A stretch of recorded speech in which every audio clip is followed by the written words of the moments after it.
That's it. Hey, Letitia Cook. You'll see her.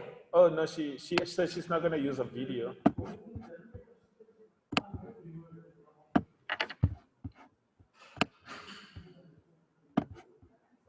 Hello, Letitia. I see you there. Hello, yes, I'm here. I can use the video now. Somebody was asking who's Letitia, so I said, "Oh, there you are." So I wanted to. They were not sure who you are. It was Ferdy. Okay, no, I wasn't going to use the video while I'm presenting because it also hovers on my screen. So then it's in front of me, you know, Oh in yes, front of it my actually bothers presentation. you more, but the viewers kind of like just focus on you and the slide. But I understand Okay. what you mean. Okay, What you so can I'll, do, what you can do, Letitia, is yeah, that there's a little icon on where you see everybody. There's an yes. icon where you only see like a line. So you can either click that line so you don't see yourself. No, I'm just going to rather turn it off. I'm shy. Are you shy? Yeah. But you guys present for a living, man. Why? Oh, I'm still shy. No, I do present. I'm a lecturer, so I do present. Yeah. Fred, Yes. are you able to take over and kick off the show? All right. Who's there? Oh, Fred. Oh yes. Let me just make it.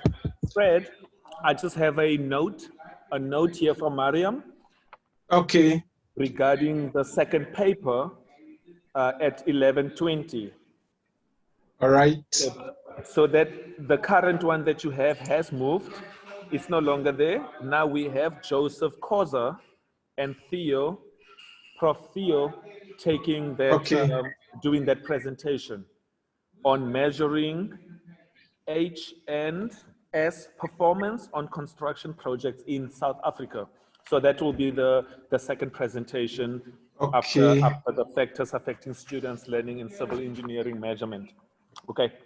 All right. But what I'll do, maybe just when you get to that one, I'll just remind you again. Oh, I am actually going to send you in your inbox privately right now. I'm going to send you that particular note. All right. Yeah, that would be Thank you so great. much. Yeah, that's all the note I needed to make for you. I am Okay. sending it to So, you right now. Thank you so so much. John is not available. No, no, John, I All just right. seen that one, scratch it out. So do not even read Okay. it. I'm going to send you the one that is in place of the John. All Can right. you That's make a fine. note of that? Thank you Okay. so much. All right. You're welcome. Yes, I need course on one. Why you need one? You may just need to sterilize them though. Use some sanitizing wipes or something. Okay. John, I am sending you. Then you can continue. Get started so long. Hey, I mean Fred. Sorry. All right. So, good morning, presenters, and to everyone present. So we have 4 presenters, and I will be chairing the session. And like we said from the beginning, if we are able to applaud in that simple way of showing that science, that would be great. But the first presenter, we have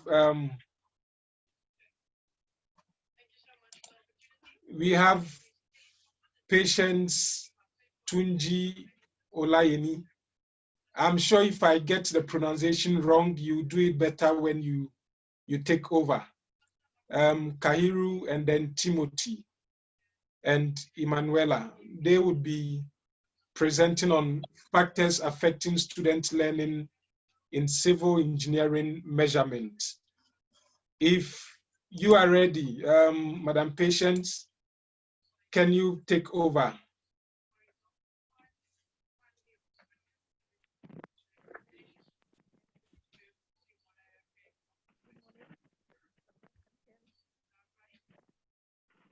Can you hear me? Yes, yes. So now we need you to share your slide.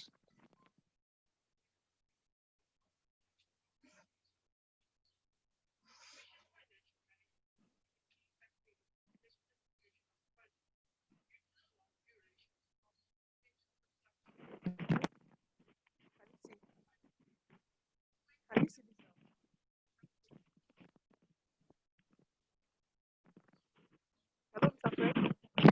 Hello, patients. Can you see the screen? I've shared it. We cannot see the slide now.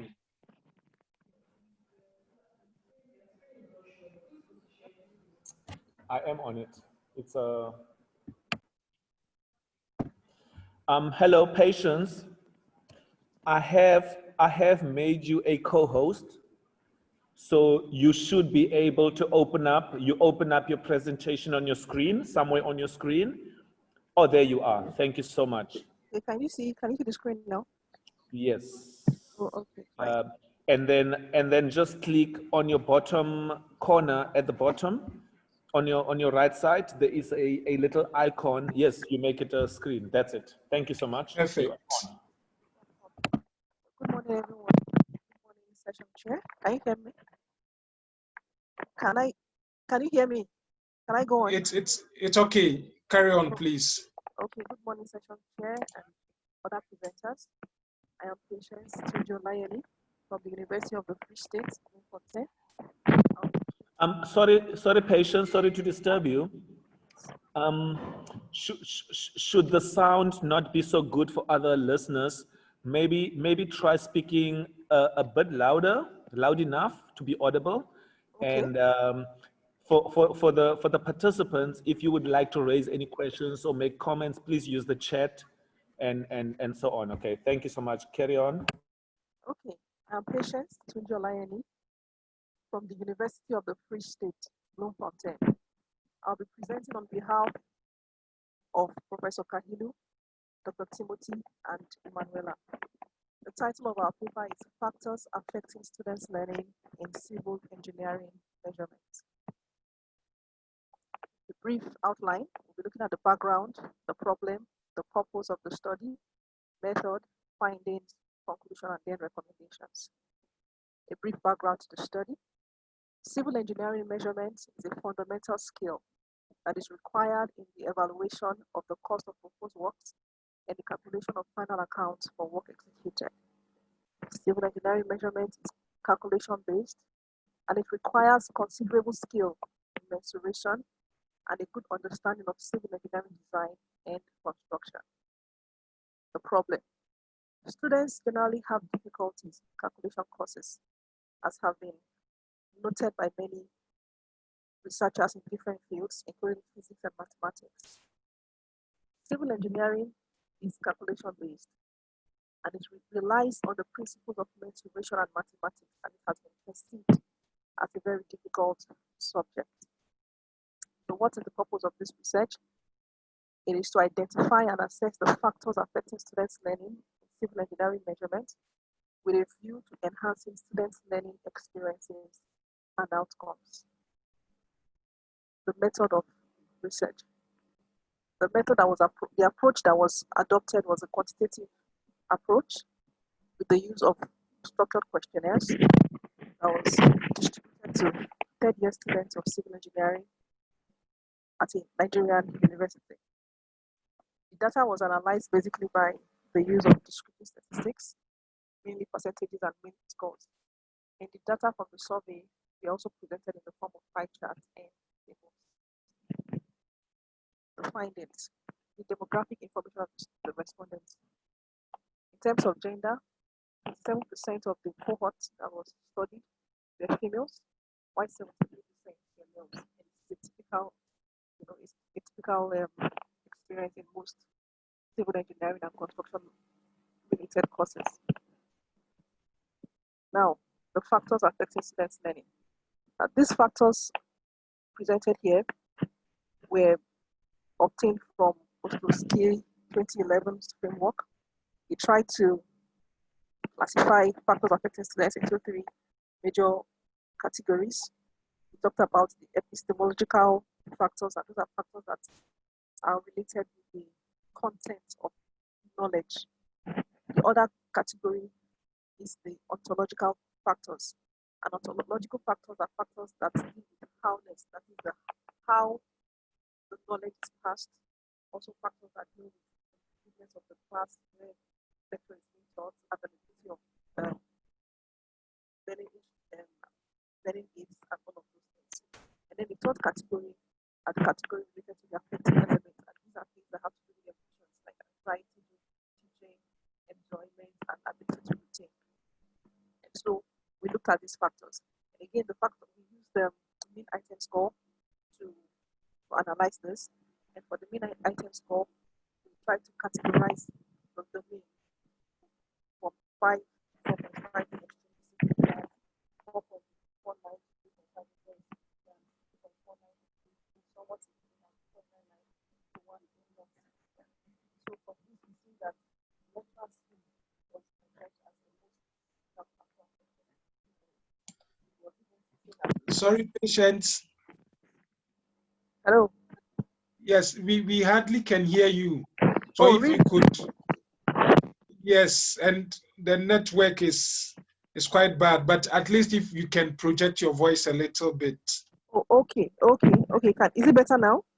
Is it better Yes, now? it's okay. Yeah. Oh, okay. So I was saying that for the factors that were affecting students' learning, it was categorized according to literature, dividing them into epistemological factors, ontological factors, and factors of the learning of the affective element. And here, the first factor that was adjudged as being significant was the speed of the lecturer in taking the course. It was seen as being extremely significant. And the speed of the lecturer has to be how the knowledge is being passed. So it's an ontological factor.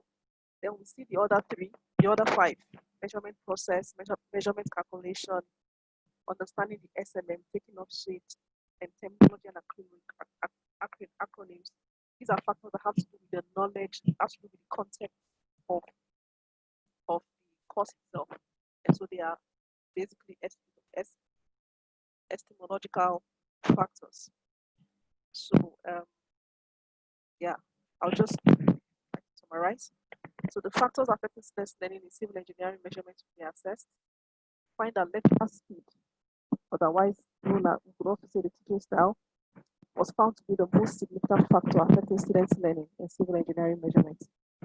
Other significant factors that were identified had to do with the nature of the course.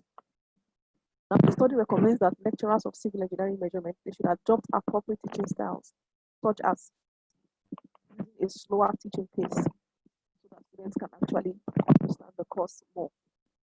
We should also note that there should be a balance. In as much as we want to be slow, we want to take time to make the students understand the course, we must also understand that there should be a balance between trying to finish up the scheme, the curriculum, the module, and also trying to make sure that as we do so, we also ensure that students understand the course gradually. And then lecturers should also use appropriate teaching aids like 3D drawings, Revit, so that the students' understanding can be enhanced. Thank you.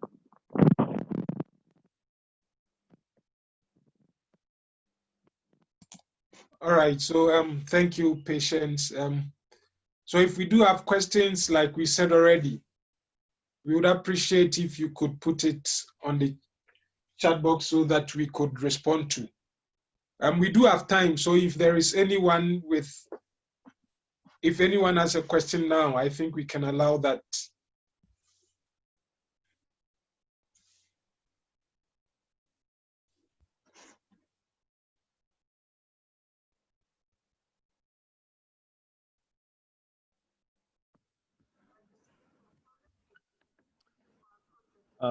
Yes, Hello. guys, it will be nice to have some interaction, like maybe just type a yes if you are still there and you can hear. Please type a yes in the chat comment section. Just a simple yes, yes, yes.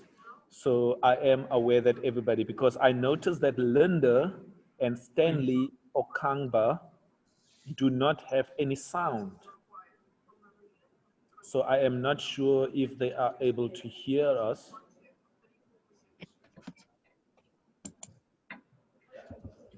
Okay, Joseph is on. Fred say yes. Letitia say yes. That's amazing.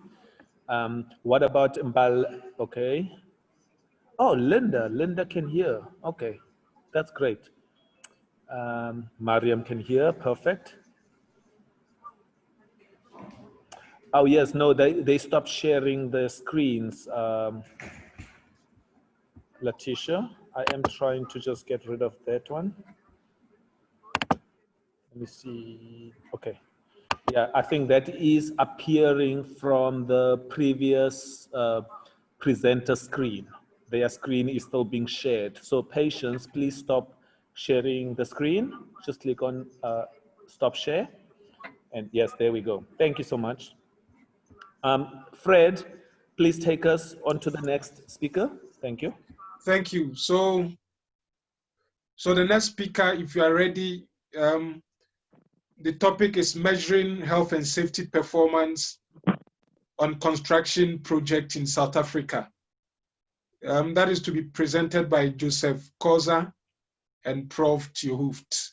So if you are ready, may you share your slide, and then you have 15 minutes maximum to do your presentation.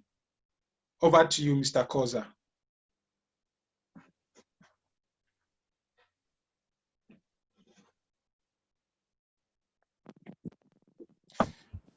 Mr. Koza. Mr. Koza, your mic. Please unmute yourself. Yeah. Yeah. Sorry.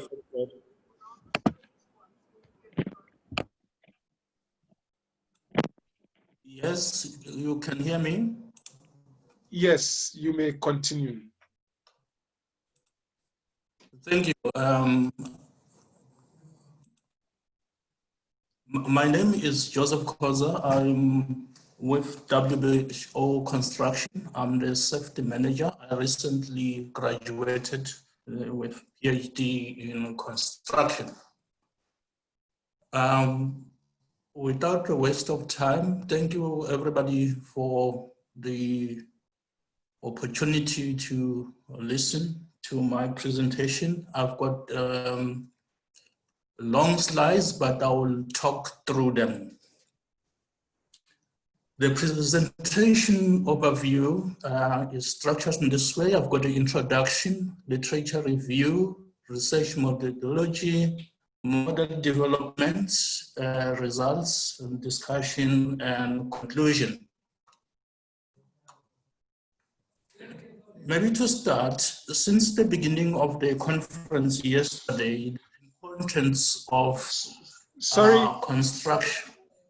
Mr. Koza, sorry to cut you, but are you able to share your slide, please?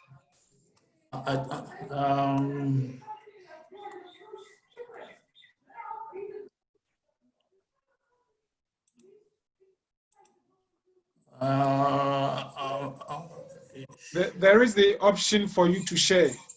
Yes, Yes. Okay. Able Perfect. To see? Yes. Okay. So now good. Okay, thank you. From yesterday, we heard the importance of construction in the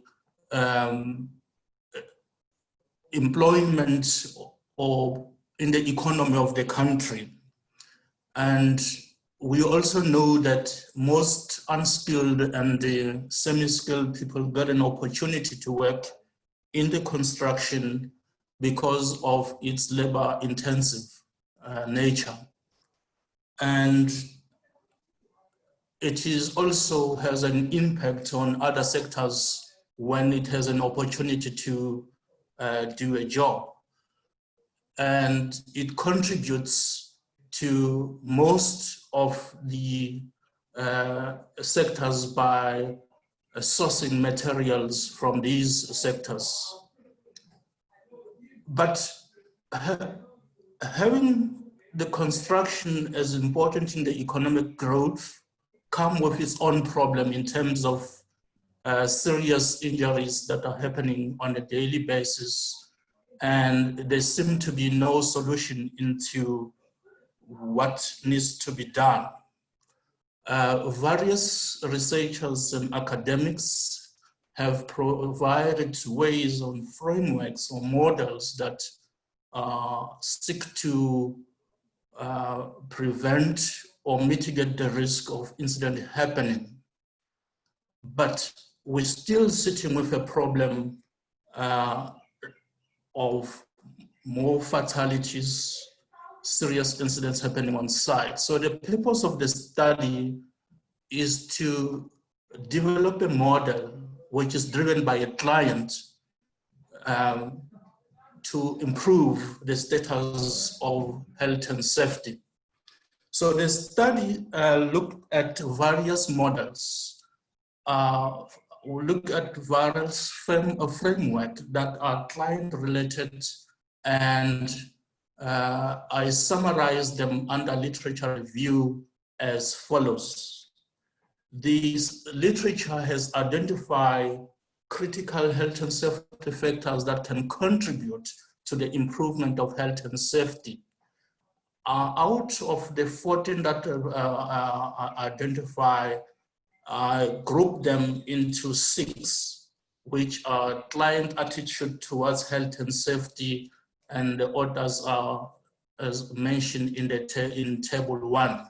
So what it means is the attitude of the client towards health and safety has an impact in the performance of the project in terms of health and safety, communication, the selection of contractors, the contractual arrangement that is entered to between the principal contractor and everybody in the project, the involvement of the client before and during and after the construction. Lastly, the monitoring of performance of contractors, simply saying this is monitoring, this is auditing. So the hypothesis that from the conceptual framework are grouped as follows. 1, the attitude of the clients towards health and safety has a direct impact in health and safety. Communication has a direct impact in health and safety performance. Selection of contractors. If the clients select contractors based on the historical performance of their health and safety, has a direct impact on health and safety performance and involvement, as well as auditing. So this is the conceptual framework. Now, the research methodology for the study, the design is quantitative. The research instrument is a questionnaire, which is designed using those critical factors and the attributes or indicators from literature review. Now, for the data collection, I use 2 data sets. One, the data sets that is targeting 150 construction clients to measure the extent to which they are involved in projects. And we use a 5-scale, Likert scale, never up, always as a measure of that. Why this data set? Is because we want to test what literature has informed us that these are the factors that are critical. So the studies done in South Africa want to see whether there is a link between the client involvement or the extent of the client involvement and project performance. That is the second data set. So we have the data sets that ask about the critical factors, and we have a data set that talks about the performance. And these data sets are coming from the same project because we want to measure the involvement, compare that involvement with the performance of the that project. The data analysis, we use SPS version 25. Because this is a model, we use Amos. Now, the scope and limitation, The scope is limited to the project done in South Africa, and the sample size 150. The project period was between 2014 and 2017, and this is very important. For the construction project to be considered, its value must be 40 million or more, and it has to be done.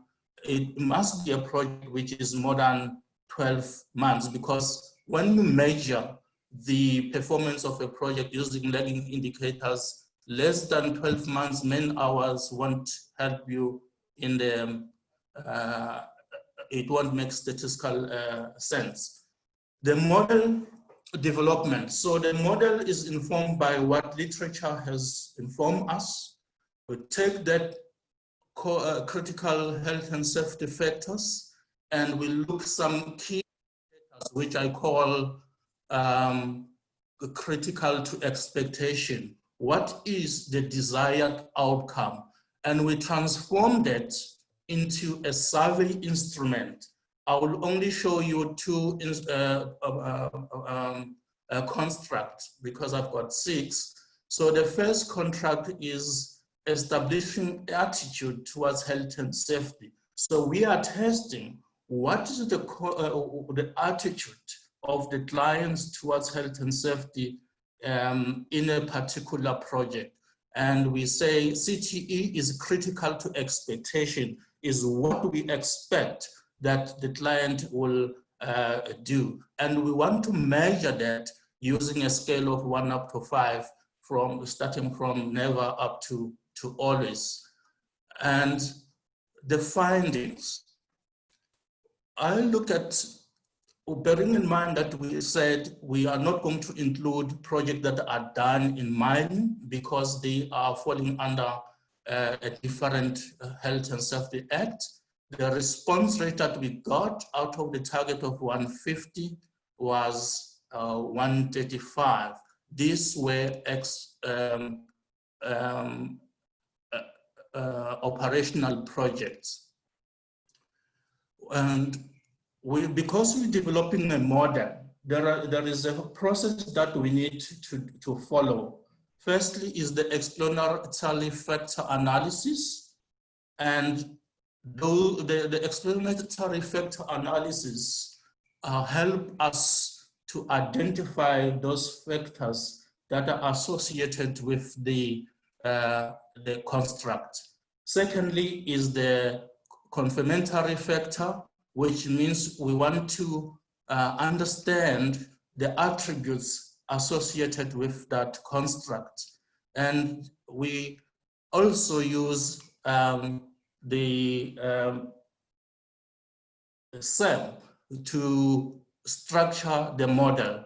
The results are that after the 64 attributes and key indicators, 16 factors were extracted, which is a total variance of 72.7%. When we look at the CFM, the factor loading was above below 0.6 were deleted. So we come to the measurement model. Through the confirmatory factor analysis, we now have a model that looks like this. So F1 is the attitude, F2 is the communication, F3 is the selection of contractors, and F4 is the contractual arrangement, and F5 is the involvement of the client, and F6 is the our hypothesis that says monitoring. And all is going to PEF. PEF is the performance. And if you look at, because we have conducted the factor analysis, now the performance was measured by 5 indicators. Those were reduced to 2. We are left with the medical treatment cases and the total recordable incident rate. Now, we have to subject this model because Ahmad stated that we have to check the reliability and the validity of the model. The model was reliable and it was valid. And the results of the validity is shown there by the diagonal line, which is above 0.5. Going to test now the model fit. We'll look at this measurement model. We see that all the model fits have been achieved, but we have a problem of the chi-square, which did not achieve the threshold. So it leads us to say, can we refine this model to see if we can achieve a perfect model? So we'll look at, because the model has achieved its model fit indices, we now can go to the path analysis. When you look at the path analysis, you can only do path analysis only when the model fit has been achieved. Figure 3 shows the structural model, which has been performed using the path analysis. And then we'll have to look at the model fit of this model. We'll see that this model fit is still not different from the measurement model. Now we have to look at what is our objective. Our objective is to establish whether client involvement has a direct impact on performance. Unfortunately, for this structural model, using the structural regression, we can see that there is only one construct, which is contractual arrangement, that results into performance, has a direct impact on performance. Then we go further, we refine the model, we say now we have to look at, because the beauty of SEM is that you can model, maybe to start from EFA, the EFA, it reduces the number of common factors or relationship. A confirmatory factor, it confirms that those factors are related to the construct. And then SEM, when we do the modeling, it allows us to model our model. And when you look at that model, the chi-square is still have a problem.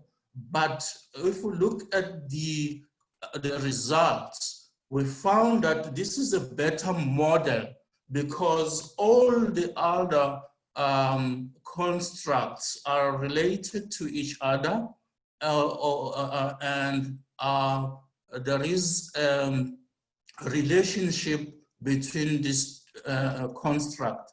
But however, our objective was to whether client involvement has an impact on performance. Again, in this model, we see that contractual arrangement has an impact in performance. In other words, if the client has documented in a contract specifying the requirements of safety, that can lead to performance. This means that if it is in this health and safety spec, contractors tend to comply with the requirement. Now, the achievement of SEM coming up with a model, I will read here. Hazel recommend that the examination of moderating and mediating variables when employing SEM must be done. So we are required not to stay only on the model, but we also look at the direct, indirect, and and mediation. So I follow a procedure suggested by ZAR to identify the mediation effect using the bootstrapping, and the or the hypothesis that we look is, we're saying if communication is mediated by contractual arrangement can lead to health and safety. We look at this mediation. Why? Is because we are not required to only stop where we have achieved a model fit. But now we have to look at the results of the indirect effect. From Mr. there, Kosa, sorry to cut in again. If you may be able to speed up and wrap up for now. okay. Because, yeah, I wanted to give you the time, but we are running out of time. Yes, I'm already in the conclusion. Okay, thank you. Now, what is concluded? One, contrary to previous studies, that all those constructs contribute to contractual health and safety performance is the only factor that has a direct impact. We found that in the mediation effect, attitude, communication, selection of contractors have an indirect effect. The implication is that there is not only one factor, it needs all other factors working together to produce a better health and safety performance. Thank you. All right, thank you so much for the wonderful presentation. So like we said, if there is any question, you are permitted to put it on the chat. But for now, I guess we can proceed to the next presenter. So our next presenter is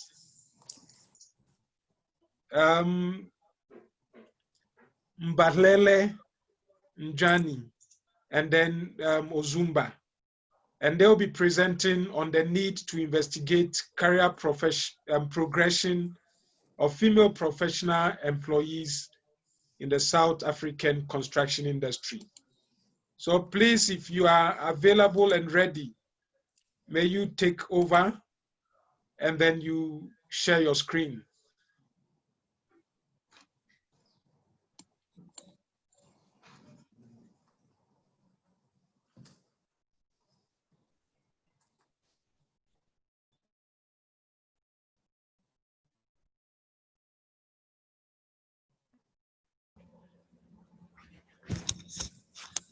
Morning, can you all hear me? Yes, we can hear you, except that you need to give us a full projection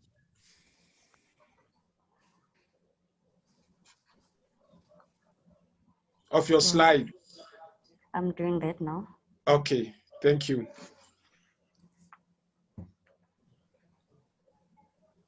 Oh. Okay. Great. Morning, everyone. My name is Mbalenhle Ndweni. I'll be presenting to you. My topic is the need to investigate career progression of female professional employees in the South African construction industry. So the introduction, I have found that the sectors such as the construction industry have not experienced enough feminine footprint when it comes to the employment and advancement of women. Number of women are entering the male-dominated industry, including construction.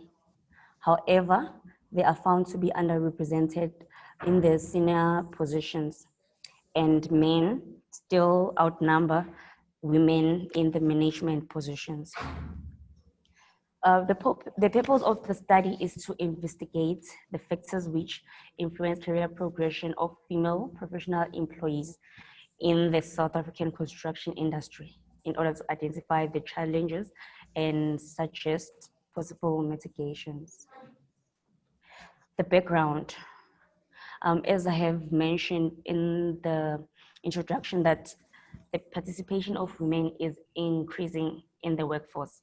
However, there's still a gap and the high rate of there's still a gap in women in senior position, and there's a high rate of unemployed women, more especially in developing countries. Women in the labor force seem to not experience equal opportunities in the workforce. Those opportunities including promotions to senior positions. Various sectors experience gender divisions. I've also found that in construction, in a study by Bileta, an overall of 91% of the proportion in the construction sector, it's male, and then 9% for females. And men hold 92% of managerial positions, while 8% is women. And more women are concentrated in education and health sectors. Continuing from my background, in South Africa, the lack of career progression of women has been noted, and women entry to education and training has improved, which gives them access to qualifications so that they can aspire to senior positions. However, these qualifications does not guarantee them advancement to senior positions. In South Africa, there were policies such as employment equity and national policy, which were made to empower and encourage women fairness within the workforce. As such, there has been an increase in advancement opportunities for women in construction and other industries. However, women are apparently trapped in lower levels to middle levels. From my background, as I've mentioned, that there's less participation of women in positions generally in the employment, and also in the construction industry, there's low succession of women to higher positions, and there's unequal rates of progression between men and women in construction industry. Therefore, there's a need to investigate influencing factors of female professionals in the construction industry. And the methodology used for this study was integrative literature review, whereby extent literature was purposely selected through systematic literature search using VET library, eJournal database, and Google Scholar.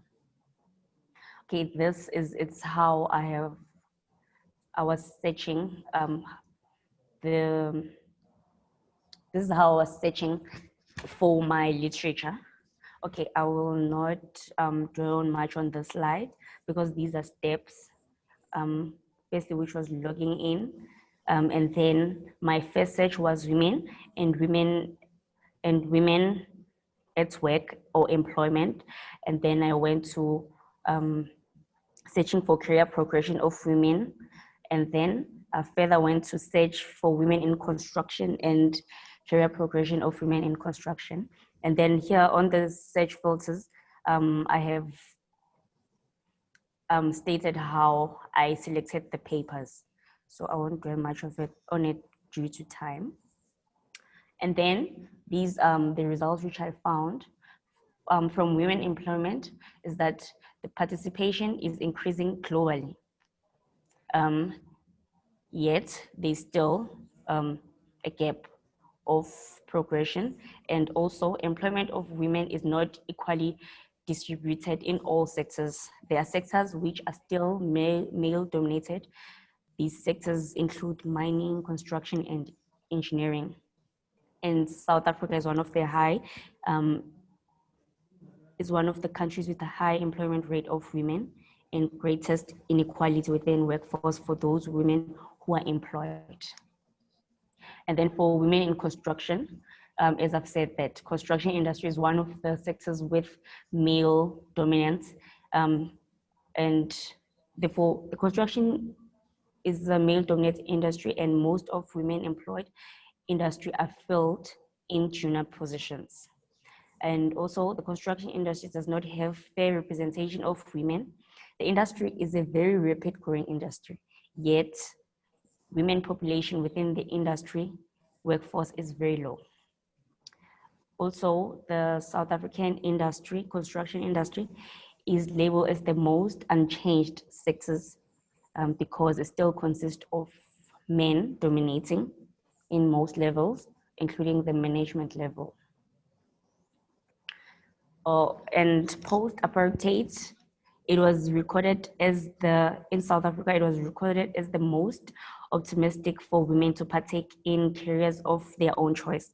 However, with that, the industry still consists of fewer women, both professionally and in skills craft level. And then career progression. Career progression is measured by promotion, moving from entry level to senior level, salary increment, and career satisfaction.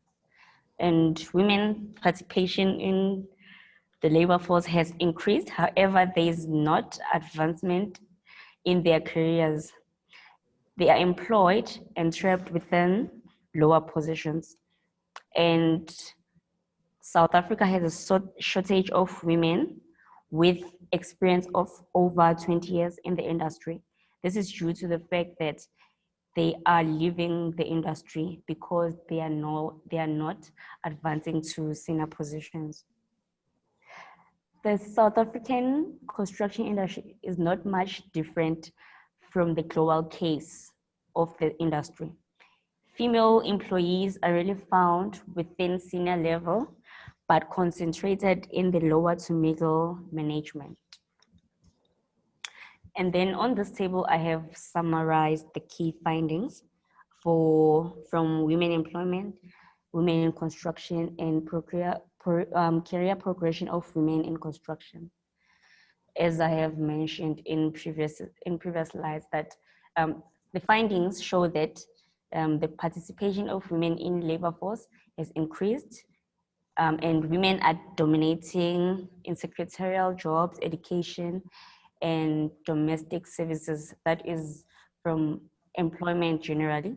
And in the construction, women are facing challenges, unequal treatment, equal opportunities, lack of training. Career progression of women in construction. Career development programs by organizations encourage career progression of individuals. However, discrimination is the main barrier on career progression for women in the construction industry. And women are found to be inferior to men, and they are mostly trapped within lower to middle positions. And common factors which affect the progression of women is training, mentoring support, and networking. So my discussion and conclusion. The findings reveal that there has been an increase in participation of women in the workforce globally and in South Africa.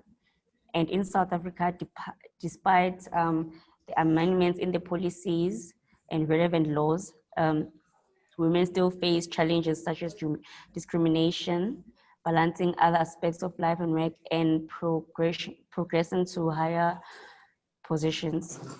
And women are poorly represented in management position and record very poor progression to higher levels of work as professionals. And also literature also suggests that caution factors include lack of senior role models within construction industry, inadequate training, and poor mentoring support. And the recommendation made from this study is that the experiences of subject population, which is women, in this regard need to be captured, examined, and compared with the experience of male counterparts. This is because more studies are focusing on women in construction. However, they don't look much on men in construction. Therefore, I recommend that both subjects should be examined and compared. So therefore, there's a need to compare the narrative of men with that of women and that of employers and employees. And therefore, there's a need for empirical studies to further substantiate the current conjectures. As the study, it's a theoretical study from literature review. Thank you. All right, thank you so much for the presentation. That was obviously a good presentation. We have a call. So for us, we requested to rate all the female presenters and authors on a scale of 1 to 5. And that goes to support her presentation, that there is a low level of representation. And as a result, I guess there is a special, award for the female presenters. And so please do your rating. So far, we've had 2 female presenting in this session. We had Patience who presented earlier, the first presenter. And then we have our sister here who just finished with her presentation. So please do keep in mind that we'll be rating from a scale of 1 to 5. 1 being poor and then 5 being excellent. I am not too sure with where we send in the presentation. So, I mean, where we send in the rating, whether we do it here or if we need to send it privately to someone. I'm not too sure if the host could, Edwin, if you could advise, if you know of the approach. Hi, Fred. Hi. Yes, so the presentations are being recorded. So basically, as people type in the chat, it's recording everything that we are doing. So we can basically just drop them in the chat. We will be able to then just revert back to them. Okay. Okay. Also maybe what people should do, instead of just typing the number, you can put the name and then the number next to it, because then we're able to track,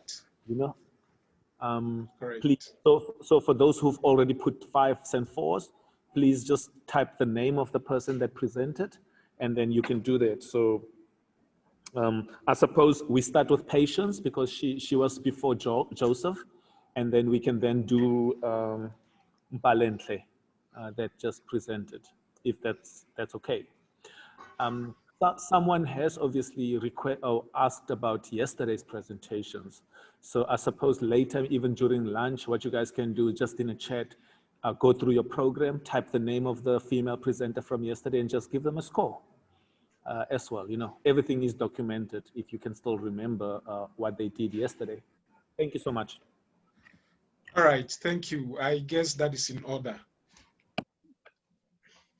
All right, so for our final presenter, he will be presenting on the topic, a comparative analysis of student housing facility security measures of 2 universities.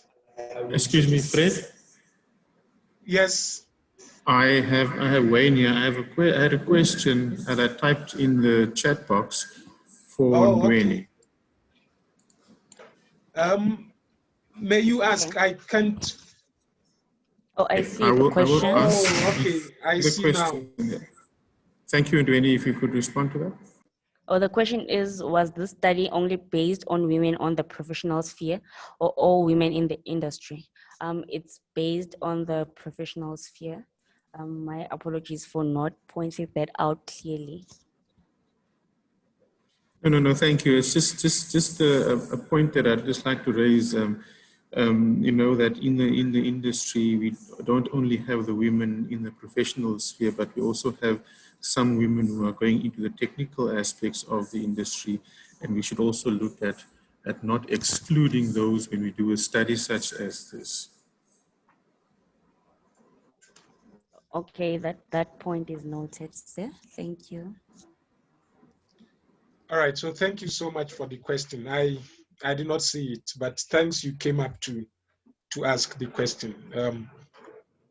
All right, so like I was saying earlier, the next presenter is Adisa Solomon and Frederick Simpe, that is myself, and I will be presenting on a comparative analysis of student housing security measures.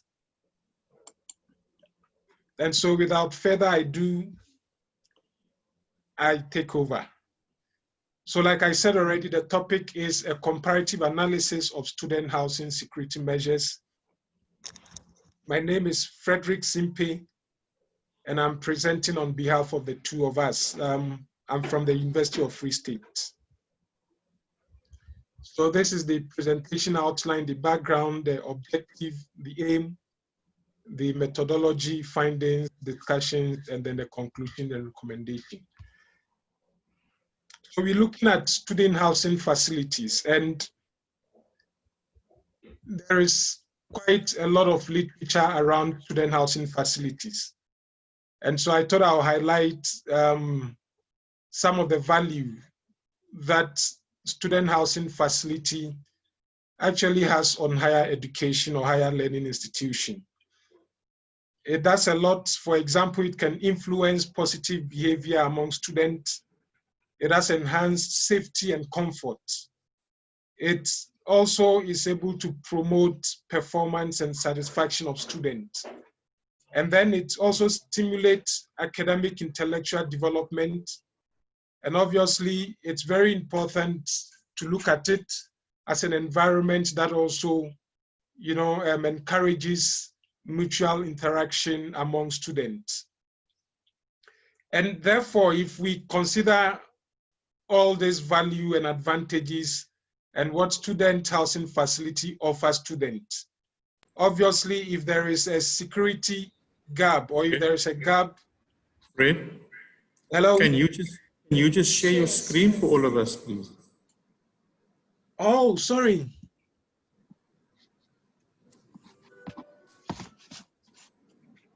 My apologies for interrupting you. No, you're right.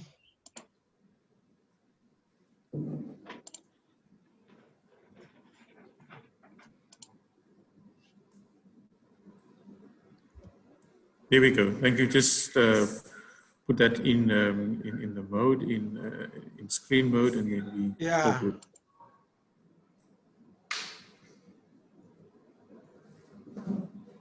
It's taking time. Okay. Thank you for that. Sorry, I thought I was sharing it. I hope it's fine now. That's good. We can see that. Okay.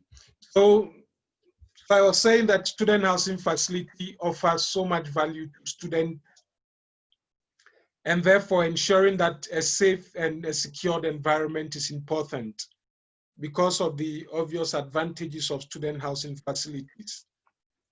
And as a result of that, if there is any security gap in a student housing facility, then it should be a concern for all stakeholders.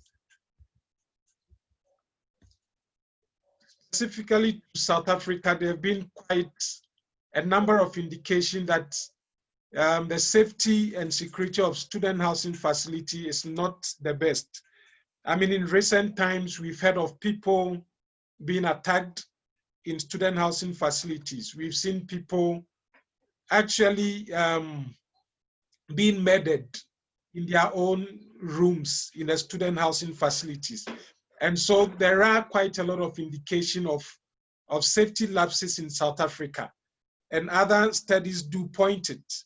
There was a report which was carried out by the Department of Higher Education, which did also highlight that security is a major issue in South Africa.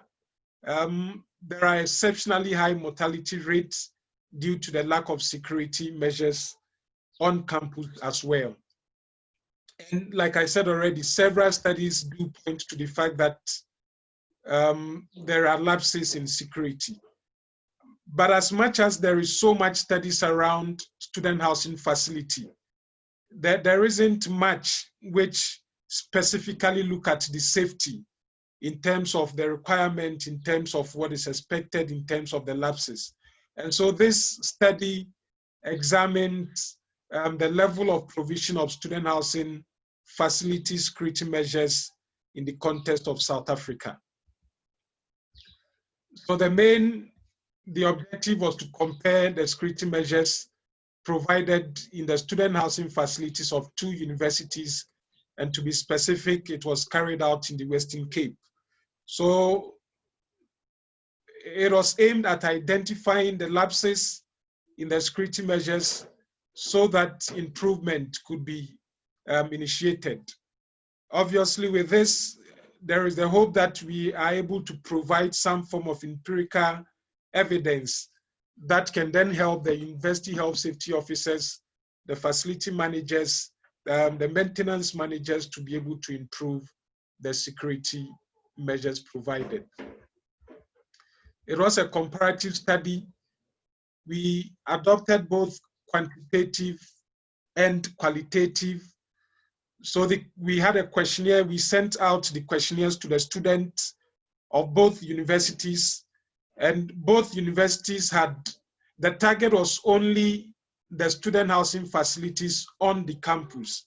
And so we had a quota sampling method to determine a quota for each on-campus student housing facility. And then after determining the quota, we sent out the questionnaires by means of a convenient sampling method to as many as were willing to participate.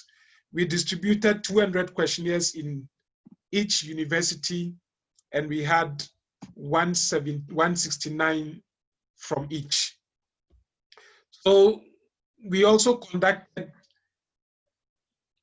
an interview with the health and safety officers, because we thought that it was important to also look at the perspective from the health and safety officers, and then be able to then relate it with what we gathered from the questionnaire. We used SPSS descriptive statistics, and then we tried to also analyze the gaps in terms of the mean scores. So these were the findings from University A. So the universities were classified as A and B.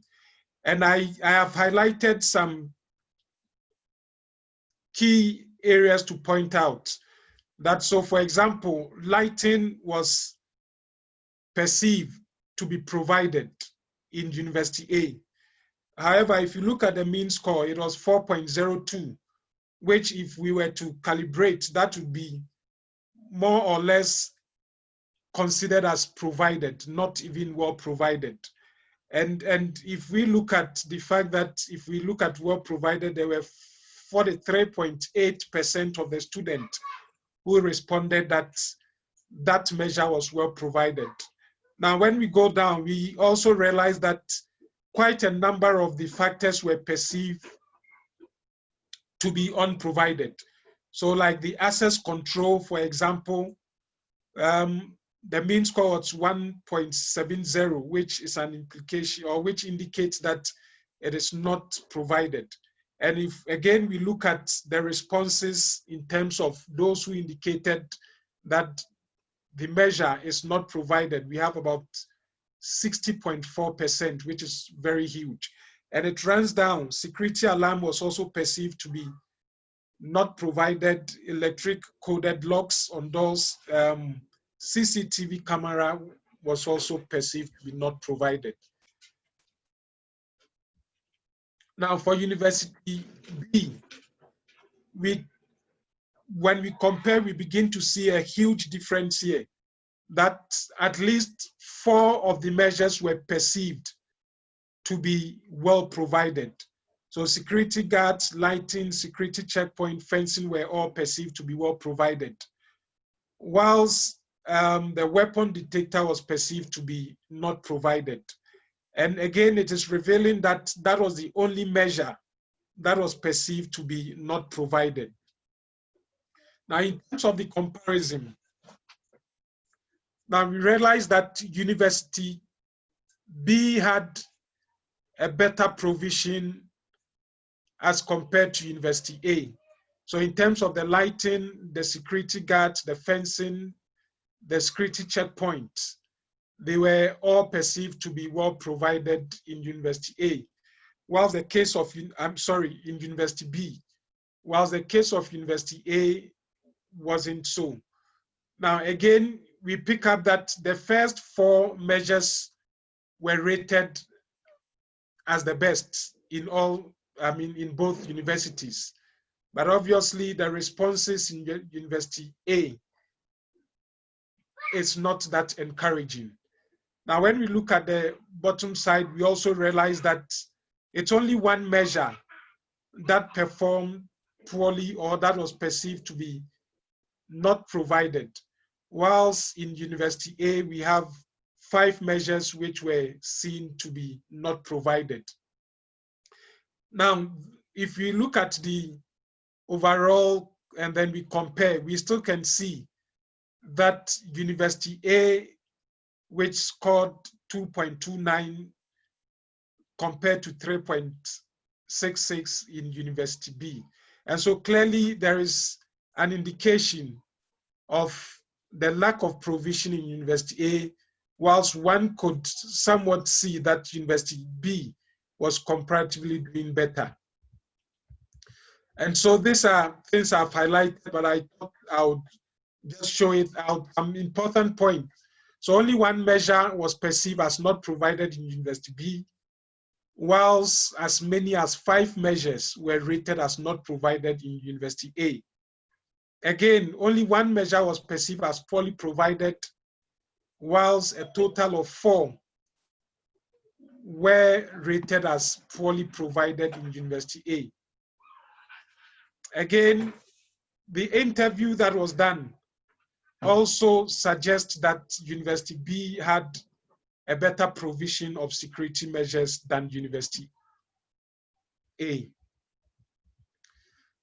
As much as there is a clear indication of a better provision in University B than A, there seemed to be a concern across both universities that CCTV and the lack of weapon detector is seen to be a problem in both universities.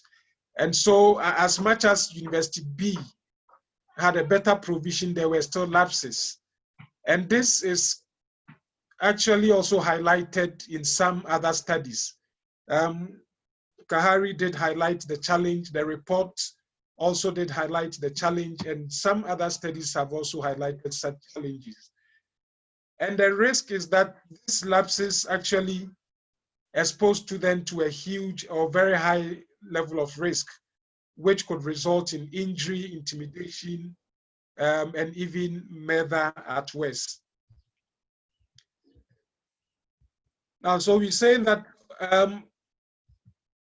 student housing facilities on campus ideally should promote the living and learning experience of students. It should allow for interaction, and it should also be able to add to their satisfaction. And therefore, the security and safety should be a high priority in such facilities. However, the findings reveal that some security measures, as much as are provided, there are lapses in others. Particularly in this case, University A had quite a number of lapses. The recommendation is that the University Maintenance Department need to do a regular security inspection of the student housing facilities so that lapses that may result to safety risk could be identified timeously. Moreover, we also recommend that because we used only 2 universities, other studies should be conducted, which then expands the number of universities that were used. So thank you so much for your time and for listening. And if you do have any question, you are welcome to ask your question. Thank you.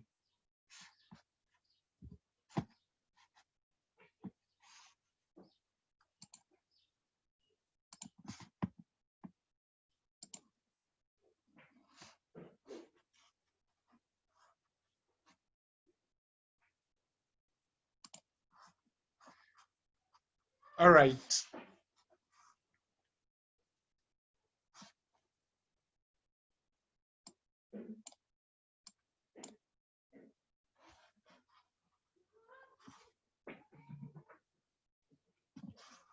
Please, do we have any question?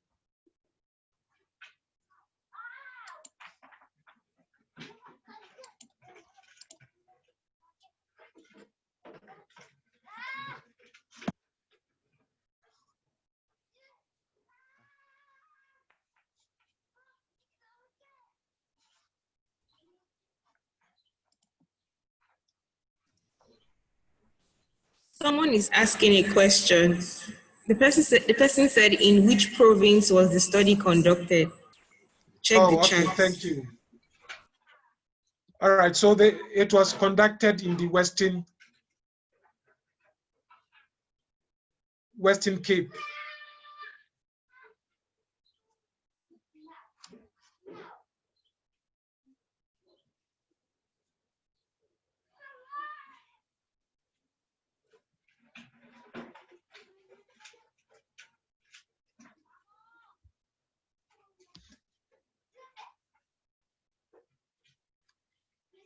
So it was conducted in the Western Cape.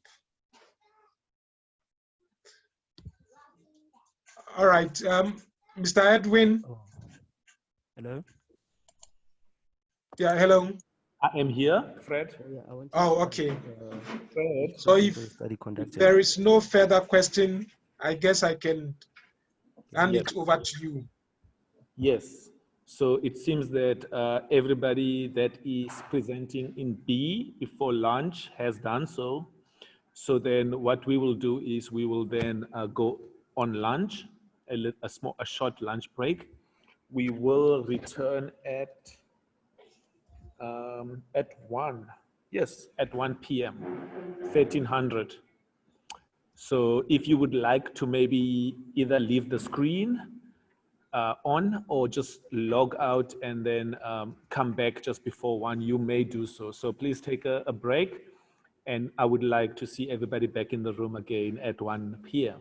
Thank you, Fred. You did very well, man. And we will be starting. Oh yes, please guys, do not forget to rate.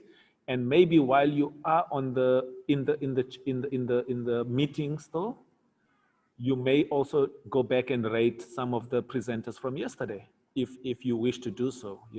Just mention that maybe say 21st September, and name the person and just give a rating next to their name, if you wish to do so. Thank you so much.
experiences, verbal persuasion, and physiological feedback.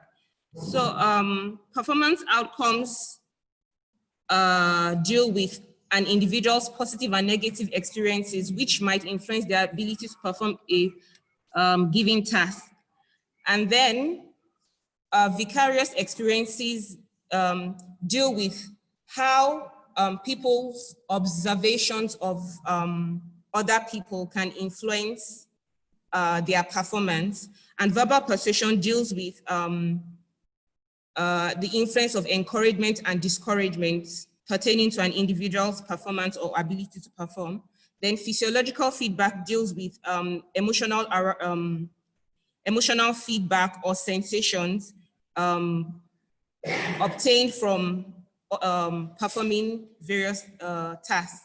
So we hypothesize that there's a positive relationship between self-efficacy and the persistence of men and women in construction-related programs. And we also hypothesize that self-efficacy is more strongly related to persistence for men and women. So the next one is outcome expectations. So outcome expectations are a person's beliefs relating to probable response outcomes and the consequences of performing certain actions.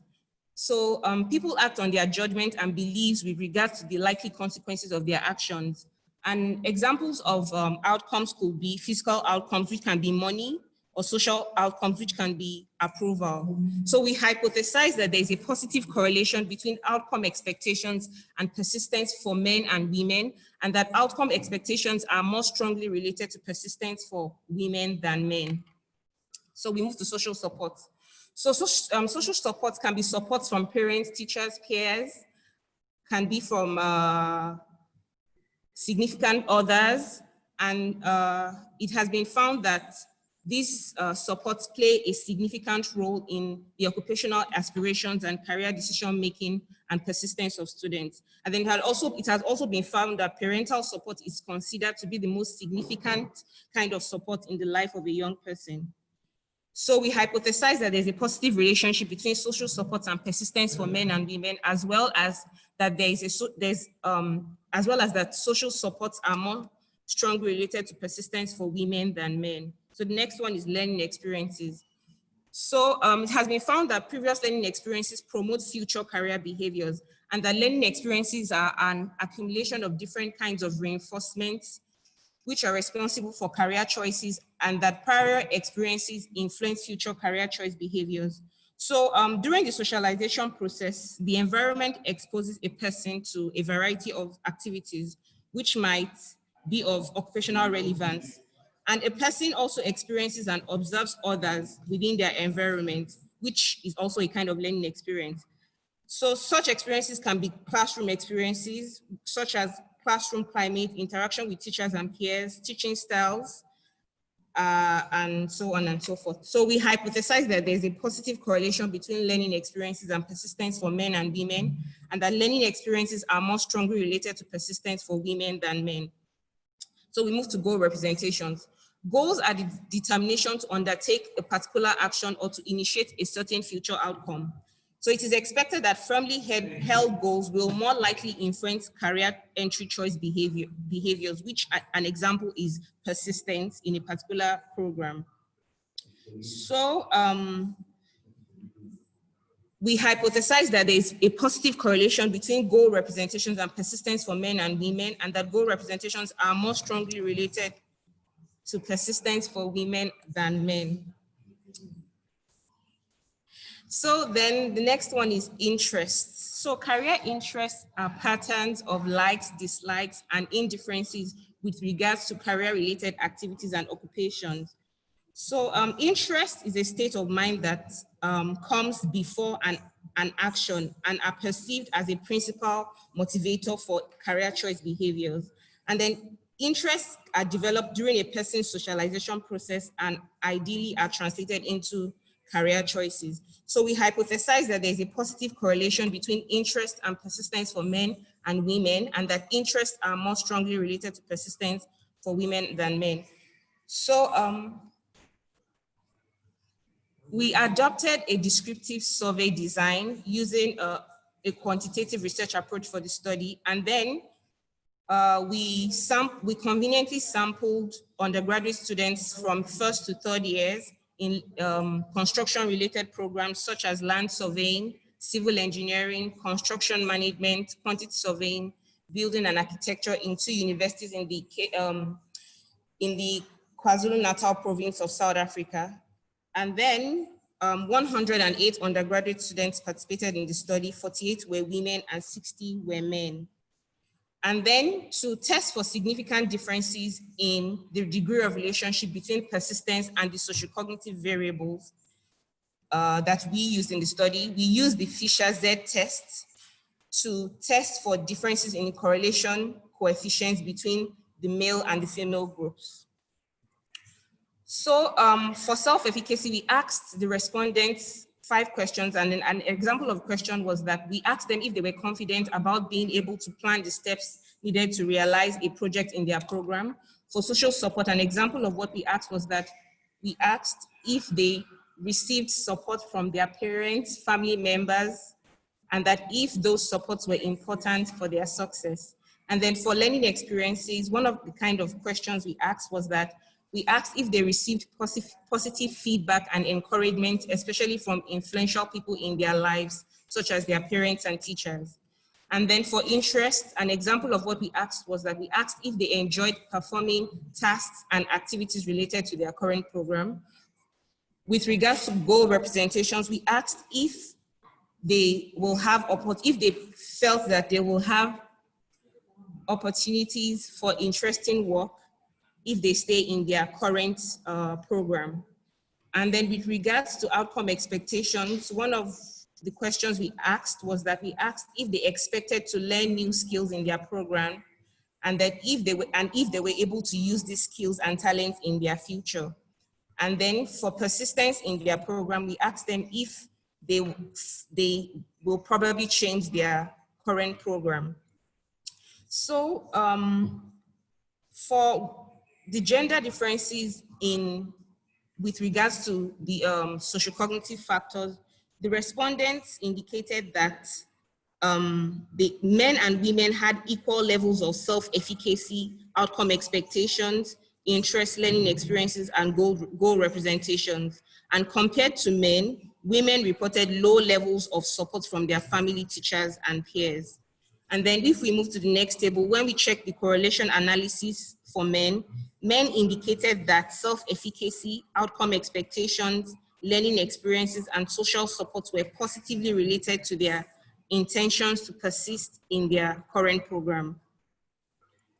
And then here, when we checked for the correlation analysis for women, female students perceived self-efficacy, social supports, outcome expectations, interests, learning experiences, and goal representations were positively related to their intentions to persist in their current program. So we accept that self-efficacy, we accept our hypothesis that self-efficacy, social support, outcome expectations, and learning experiences for both women, for both men and women influence their persistence in their current programs. And then when we tested the degree of relationship with regards to the persistence in construction programs, we found that self-efficacy, interests, outcome expectations, learning experiences, and goal representations did not have differential influences for men and women. But in contrast, a significant difference was found in the influence of social supports and persistence. We found that the influence of social support was stronger for women compared to men. So I'll just summarize our findings. So we found that the sociocognitive career theory variables such as self-efficacy, social supports, outcome expectations, and learning experiences play an important role in predicting career choice behaviors of students, such as persistence in construction education. And then we also found out that some of the sociocognitive career variables have different validity for men and women. So we found that since we found that social support was strongly related to persistence for women compared to men, we found that social support is strongly related to persistence for women than men, but women showed that they receive lower levels of support compared to men. So the next slide. So we conclude and conclusions and recommendations. So we conclude that self-efficacy, outcome expectations, learning experiences, and social supports were found to be more salient predictors of persistence in construction programs for men and women in South Africa. And then we also recommend that predictors such as access to opportunity structures, socialization process, and perceived barriers may be considered for inclusion in this model for further studies. And then we also recommend that contextual factors such as gender role stereotypes may also be considered to understand the persistence of construction students in South Africa. Thank you.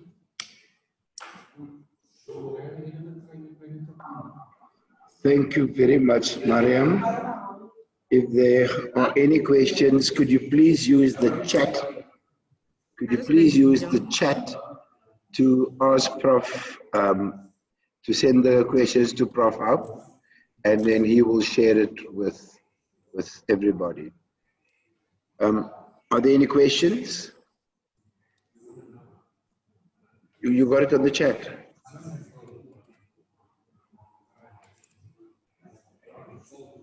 Nothing. We just check in for any questions. In the meantime,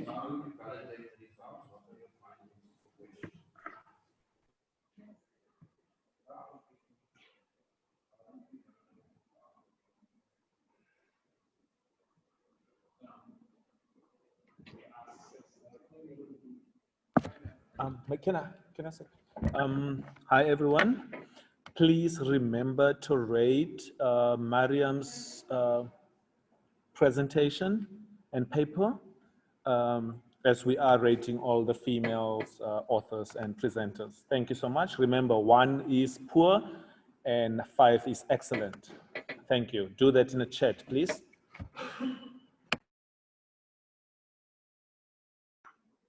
okay, there doesn't seem to be any questions. Excuse me. So can we go back to patients now, please? Patients, have you been able to sort out your audio? And, Yes, and can you line up your presentation, please? Can you hear me now? Due to Mariam being on a express train, we are a little bit ahead of time, so you can take your time. Please share your screen with us, patients.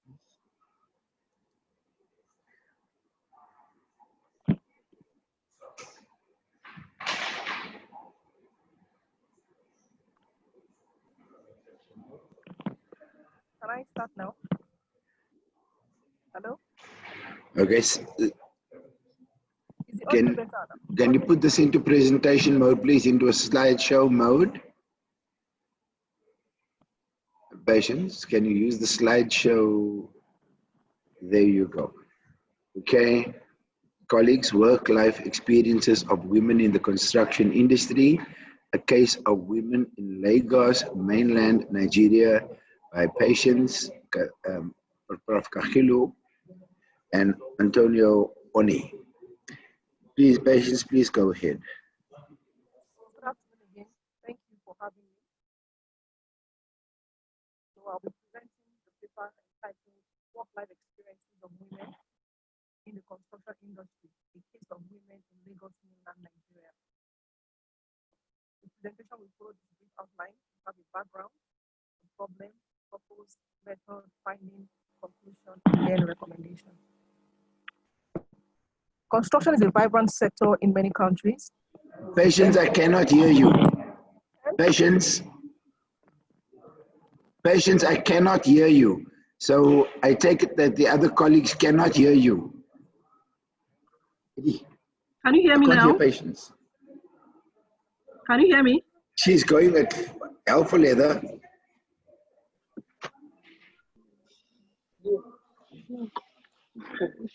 She's just presenting the slide.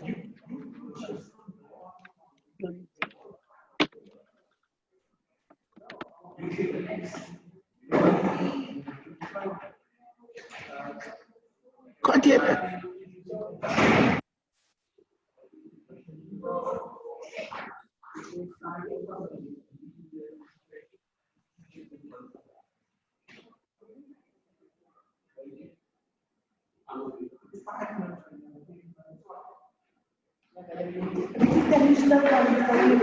Eddie, can you hear patients? So the patients, please say yes. No, there's a train that they want to build from Soweto to Joburg. It's cool. Patients? Patients, so you are presenting, no one can hear you. We see your slides moving and there's transitions, but there is no sound. Patients, may I ask, are you using headsets? Are you talking directly to your laptop? Please type in the chat because we cannot hear anything that you are saying.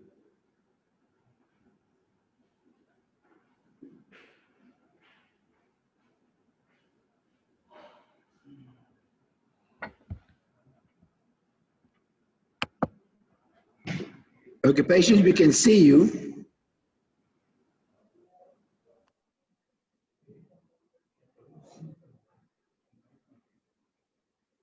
But you're still on sound of silence.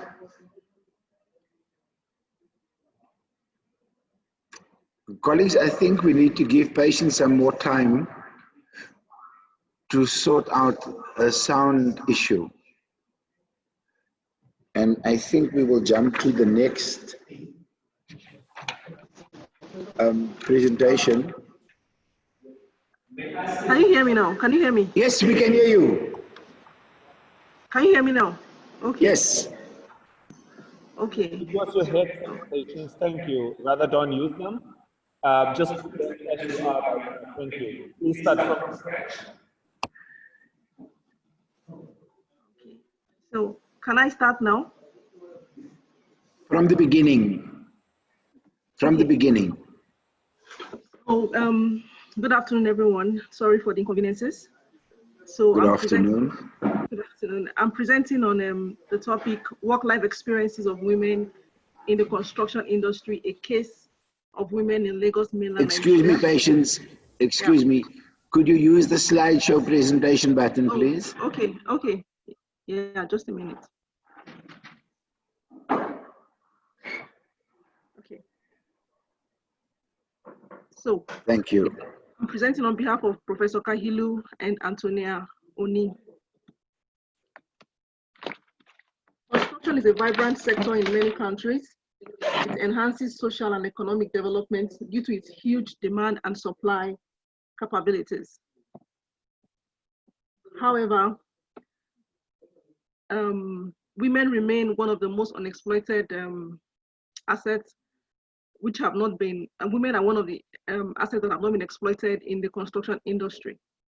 Again, we find that women in the construction industry, we have a few number of them in the construction industry when compared to male, making the industry male dominated.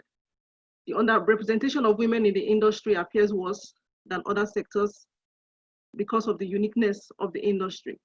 We know that the industry has a temporal nature of work. We understand that the industry is very fragmented. We also find that in the industry, there's this overdependence of contract staff. Now, all of these issues make the industry, makes organizational boundaries unclear. And these kind of issues lead to inequalities and it breeds employee exploitation.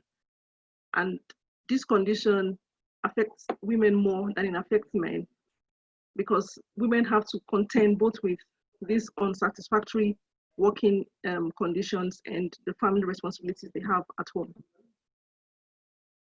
And we find that this condition leads to, it affects the well-being of women, it affects their families, and it also affects the performance of the industry at large. and the specific ways it affects the specific effect this condition has is that it results to physical and mental breakdown. It brings about absenteeism for women at work. There's high employee turnover among women in the industry. There's job dissatisfaction, and this affects their loyalty and their commitment, which ultimately affects organizational performance. Then on the home front, we find that they're not able to manage the home front in terms of they have challenges with handling the children, the spouse, their parents, in-laws, and then attending to other social engagements. And what really is the problem? We find that the industry has not been able to maximize its full potentials in terms of harnessing the talents and abilities of its diverse workforce in terms of male and female. And despite calls for a more pluralistic and inclusive workforce, the construction industry remains male dominated. You know, gender research in construction industry has been for over 20 years, and yet the status quo still remains in terms of it being male dominated. So there cannot be an overemphasis on this issue of gender equality and equity in the industry. And then at large, we find that the situation will limit the competitiveness and the growth potentials and performance of the industry. When you compare the construction industry with other industries, you find that the competitiveness of the industry remains low, its growth potentials is inhibited. So the purpose of this study is to determine the effects of workload on family expectations with a view to supporting initiatives on gender equality and equity that will improve working conditions in the industry and eventually increase its performance and competitiveness. So what methods were used? Basically, the approach that was adopted was a quantitative research approach with the use of— Patients, could you hold it, please? Could you hold it right there? Okay. Some of the colleagues have turned on their microphones. Please switch off your microphones. The only person whose microphone must be on is patients. Please switch off your microphone so that patient doesn't have interference from the other side when she is speaking. Patients, you may continue. Okay, I was on the method of the research method. So the method that was adopted was the quantitative research method with the use of questionnaires. And we adopted a purposive sampling technique where 50 questionnaires were shared purposively to female construction professionals, and they comprised of architects, builders, engineers, and quantity surveyors. We analyzed the data with the use of descriptive statistics and also inferential statistics of linear regression. The findings of the study: first, we look at the demographic details of the respondents. In terms of age, the age group that was the greatest age grade, the age category, were those women that fell within the age of 39, between the age of 30 and 39. And this is the age at which many women trying to settle in their homes and their families, raise kids. So the greatest, the greatest bracket there was the age grade between 30 and 39. Then in terms of the professional affiliation, there were more architects than any other professional in the cohort that we studied. In terms of their household characteristics, majority of the women were married and they had children that were less than 18 years old. And that meant that at home, they had a lot of responsibilities in terms of raising their kids. And as far as working experience was concerned, many of the women had experience between 10 and 20 years, which means they were able to provide reliable information for the study. Then in terms of their work experience, even though most of the women do not work on holidays, most of them do not work on weekends. However, majority of them work for more than 8 hours every day. And that has implication on their, it's extra stress for them working less than 8 hours, which is more than the average according to the International Labour Organization. And then running the linear regression, trying to run the model for the effects of workload on family expectation, we find that workload affects family expectation at 73.2%. And that is a very strong model. It shows that the workload of these women is really very high.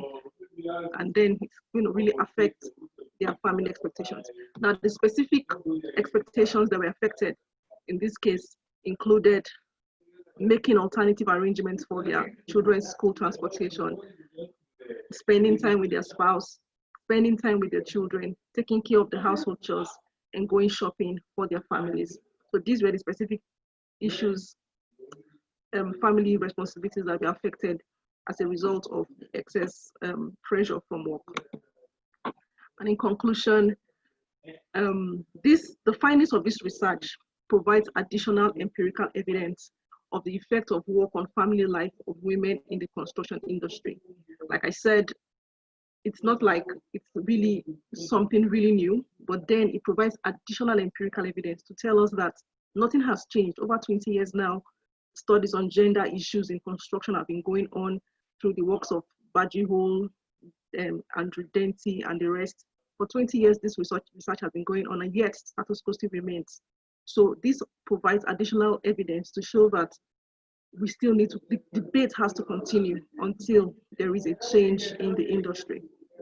Now, stakeholders in the construction sector have to move beyond lip service to practically take steps that will ameliorate the conditions of women in the industry. Improving the conditions of women has great implications for the industry. Firstly, it will improve the image of the industry from being male-dominated to one that is gender-inclusive and pluralistic. Again, the industry will be able to attract and retain more women, thereby meeting the skills shortages in the industry and tapping into the potentials of women. And lastly, the performance and competitiveness of the industry will be greatly enhanced as a result of improved job satisfaction, loyalty, and commitment. So these are the recommendations. The construction industry should deliberately design policies that will improve the working conditions of women so that they can be able to cope effectively with their family responsibilities. And such policies should include tax sharing policies, policies on maternity and childcare, flexible work schemes, and career breaks. The government has to support the idea of gender equality. Otherwise, it may be difficult to improve outcomes of working women, particularly for those in the construction industry. The government can show its support by creating agencies or empowering existing agencies to monitor the implementation of women-friendly policies.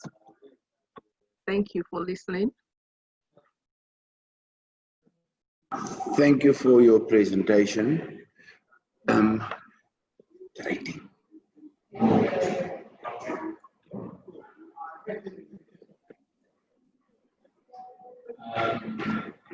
Thank you so much, Patience, for the presentation. Thank you. Ladies and gentlemen, please pose any questions towards Patience. If you have any, simply type them in the chat section or unmute yourself and ask the question. I'll give you guys a few minutes to do so. Then once you have done that, please remember to rate Patience's presentation in the chat by typing her name and then giving it a score of either a 1 or up to 5. Thank you so much.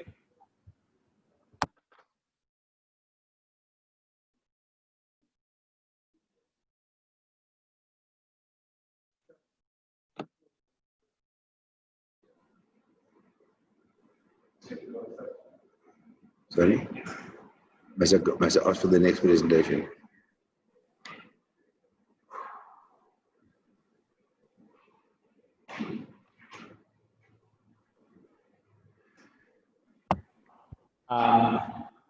Those that are in the call, please type a yes in the chat just below that you guys are here. Moving. I will be over here. I will be All right. Thank you very much, Patience, for your presentation. The next presenter is Nelson, who will be doing a paper on the sustainability consideration in construction, project management challenges and solution. Nelson, the floor is yours. Please remember to put your presentation on slideshow screen so we can see the full picture. And what time is this supposed to start? Okay, thank you, Nelson. Good day, everyone, colleagues and friends. Nelson, please put it on slideshow. Okay, I'm still on top. Okay, I don't know which one you use. It's on top. Okay. There you go. From the beginning. No more. There you go. Thank you. This one. This one, yeah. There you go. Okay, that's great. That's good. Okay, thank you, Nelson. Please go ahead. Okay, good day, everyone. I hope I'm audible enough. My name is Luis Nelson. I'll be representing VETS, and my research is focusing on sustainability consideration in construction project management, focusing on the challenges and the solutions. This is the structure of my research, my presentation. I'll be presenting the paper's background, key findings and discussions, and then conclude with recommendations. So the purpose of this study was to investigate sustainability in project management practices and also to check the challenges that project managers encounter in terms of adopting sustainability, specifically focusing on the 3 pillars of sustainability. Sorry. The integration of sustainability within project management is still an emerging field. And to show that, I have this coming slide which show it perfectly. Yes, this one. So this bar graph actually shows that when the emergence of sustainability with project management. So it shows the publications that they started roughly, you can say, from 2004, that's where they started picking up. So before then, there was less research focusing on sustainability and project management. So they were growing apart separately. So they started to image them recently. So most of these publications does not prescribe how sustainability can be integrated within the project management established principles. They don't say where to project management. They don't state exactly when or where in the project should project managers consider sustainability. So they just talk about sustainability in a conceptual way without prescribing it.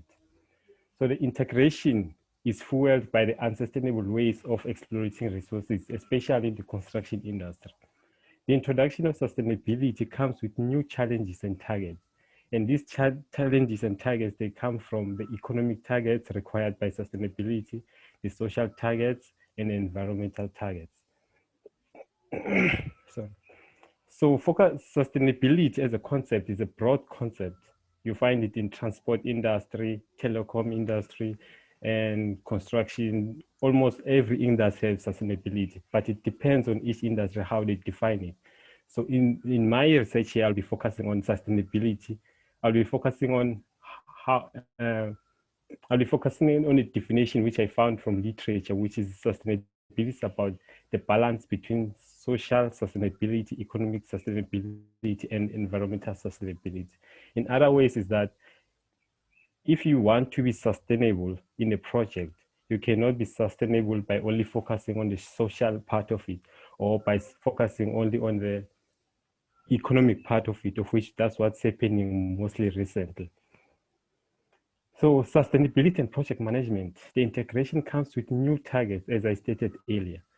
So those targets, they require project managers to focus on social targets, economic and environmental. So this actually broadens the scope of the modern project managers. So most of the time, project managers currently, they focus mostly on the what do they call this? Is it the triangle? I forgot the term, but it includes quality, cost, and scope. So in these 3, which most project managers focus on, most of it, they focus on the cost part of it. So focusing on cost on the project, that's not being sustainable, even though cost is part of the aspect of sustainability. Being sustainable, it requires project managers to balance the cost of the project and focus on the social part of it and focus on the environmental part of it. So green building alone is not being sustainable. You need to balance all these three. Like the recent case that activities that were happening last year, especially in the creation of construction mafias, which halted projects and they cost millions in those projects. That was caused by the ignoring the social part of sustainability. So if they did manage to put it in the table in the beginning of the project, I think we could have managed to avoid such conflicts. So the findings that I found when I was doing my research. So firstly, it is important that I note that the participants in this study, project managers which participated, they were all of them familiar with project management book of knowledge guidelines. So they were not familiar with those other guidelines for project managers.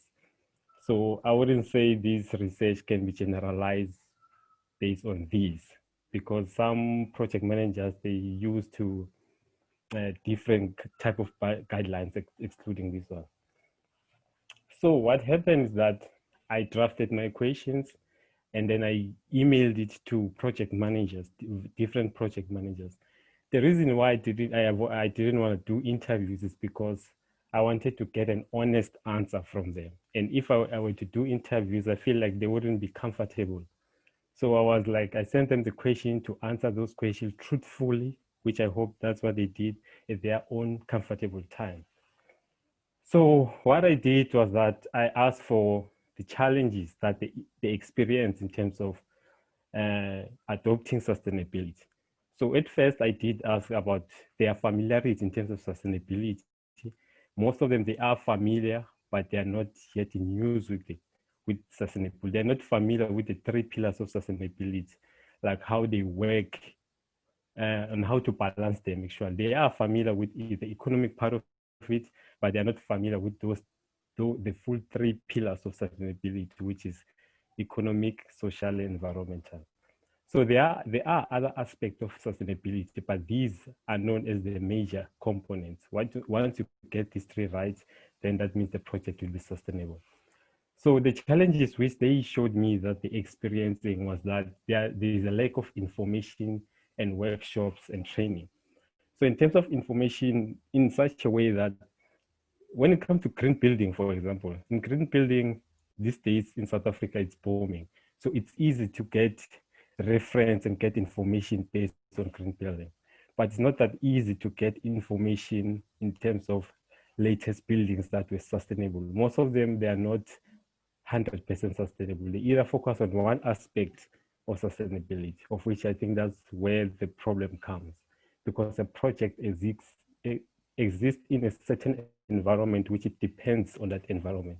And in order for you to achieve those targets, you need to fully focus on sustainability.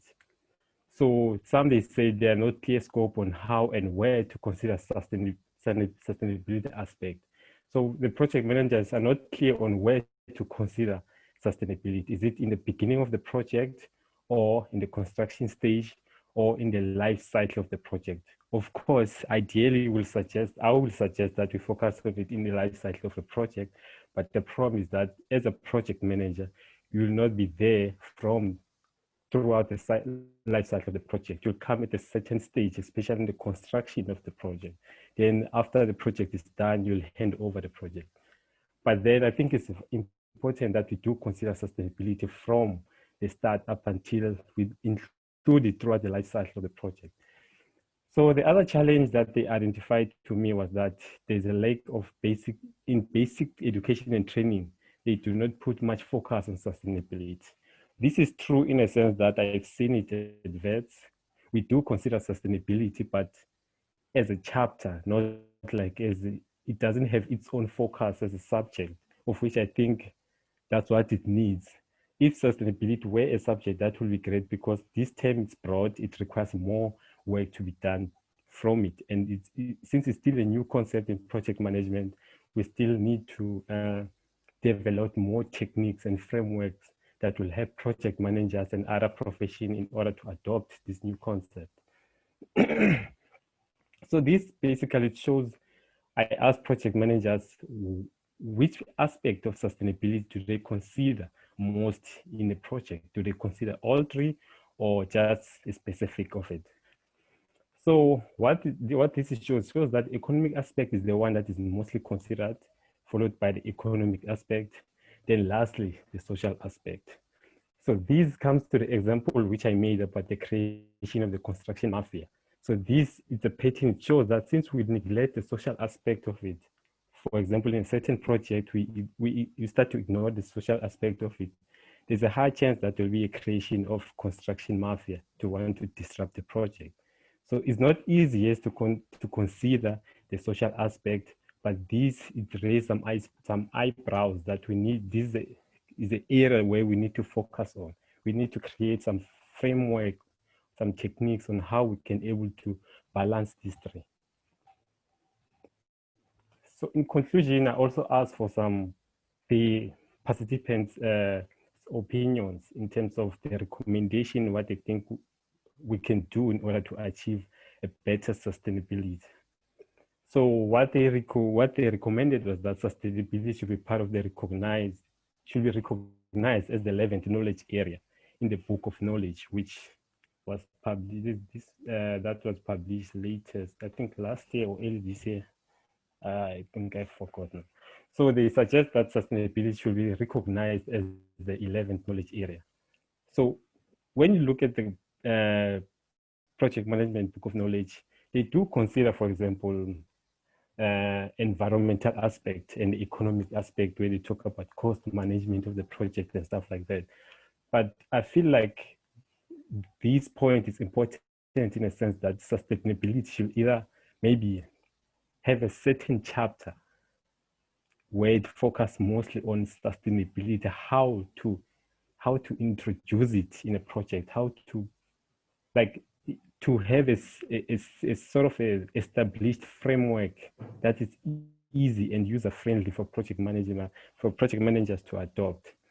And as the second point suggests that to develop a framework incorporating the 3 pillars of sustainability, of which I think my next research that I'll be presenting next year, I'm focusing on developing a sustainable framework that will want to help project managers on how to adopt sustainability in practice. And then the third point is training and educational platform must be formulated. And the last point is considering sustainability in project success, community, and end user. Thank you. Thank you very much, Nelson. If I can share something with you, I want to get that name right, and then you can have a look at this where is this thing now? There's a document, there's a book that I'd like to share with you, and this the extension, the PMBOK extension for construction. I'm not saying that it has sustainability in it, and I will have a look and see if it is, and if it does not have, then maybe then we should talk some more about sustainability within construction. Thank you very much for your presentation, Nelson. Okay, thank you for the recommendation. I'll also try to look at it deeply, because at first I didn't actually study it thoroughly, but I did skim through it. Thank you. Okay. Okay, ladies and gentlemen, that was Nelson. Now we're going to jump Joseph Koza and Theo's presentation, as that was done this morning. And we're going to go directly to Letitia. Sorry. Yes. I want to, how do I then remove the slides? How do you remove the slides? Does it appear on your screen? Remove your slides? Yes. Okay, the tech guy will do it. Okay, no problem. Okay. Thank you. Thank you. Oh, it's gone. Thanks. Letitia, you're up next with your paper, Insight into the Millennial Mindset the impact of 4IR and Society 5.0 on the real estate, construction, and other industries. Please remember to put your show on slide, and you are most welcome to go ahead. We are quite easy on time, so you don't have to rush. And take your time to talk nicely through your presentation. Thank you very much. All right, so my presentation is on insight into the millennial mindset, the impact of Industry 4.0, or as we call it, the fourth industrial revolution, and Society 5.0 on the real estate, construction, and other industries. Just want to make sure, can you hear me all right?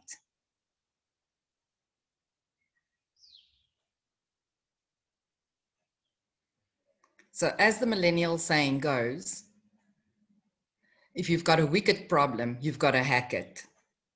And the word hacking in this context does not refer to crackers with malicious intent, but to people who delight in solving difficult problems by thinking out of the proverbial box. So what does the future hold for the millennials and for our industry? Well, it all starts with technology. This is a huge industry, $3.5 trillion US industry, doubling every 15 years. And we'll look at the impact on us and on our industry. And we'll then look at millennials, because they are our customers, our tenants. We will look at how they think, what they want, and what they do. Then we will take this insight from technology and the millennials, and we will then look at the mega trends that's now developed because of this new technology. These are the mega trends that we in our industry need to follow to become industry leaders. We'll then have the conclusion by looking at the implications for our industry, the built environment, for our businesses, and also for the learning and teaching of our students. So where do we start? Technology is changing from passive tech to actively learning tech. And this take-up is really fast. How fast exactly? Well, this is the time it took for these industries to reach 50 million users. We could see the telephone took 75 years. We jumped down, TV, radio, the internet took only 4 years, Facebook 3.5, and then came the little bird Angry Birds game. That took only 35 days. Pokemon Go shot the lights out with 19 days only to reach 50 million users. And we might think, wow, that's awesome, but it's actually ancient, guys. That was in 2016. So it's actually moving much, much faster now that we have 5th generation connectivity, or 5G. And how fast exactly is this? Here we can see the difference between 3G, 4G, and 5G, the kilobytes per second that this actual connectivity provides for us. So as you can see, it is in fact exponential. What the new trends do is, first of all, they disrupt. They're disruptive trends. When the paradigm shifts, the foundation literally gets pulled from under you, and your past success means nothing. It's no indication of future success. We saw this now with the lockdown, how our industries all of a sudden changed, and all of a sudden we were aware of a whole new world that's developing around us. Strong companies that had good standing, even universities had to play catch up really fast. Okay, let me give you 2 examples of how disruptive these trends are. And we can compare the market value of Amazon to that of Walmart in the market value in billion of US dollars. So you could see in 2008, when Walmart was the competition between Walmart and Amazon actually started. Tiny little business there, it came into the market. In 2016, it had overtaken Walmart. In 2018, it had more than doubled the size of Walmart as far as their market value was concerned.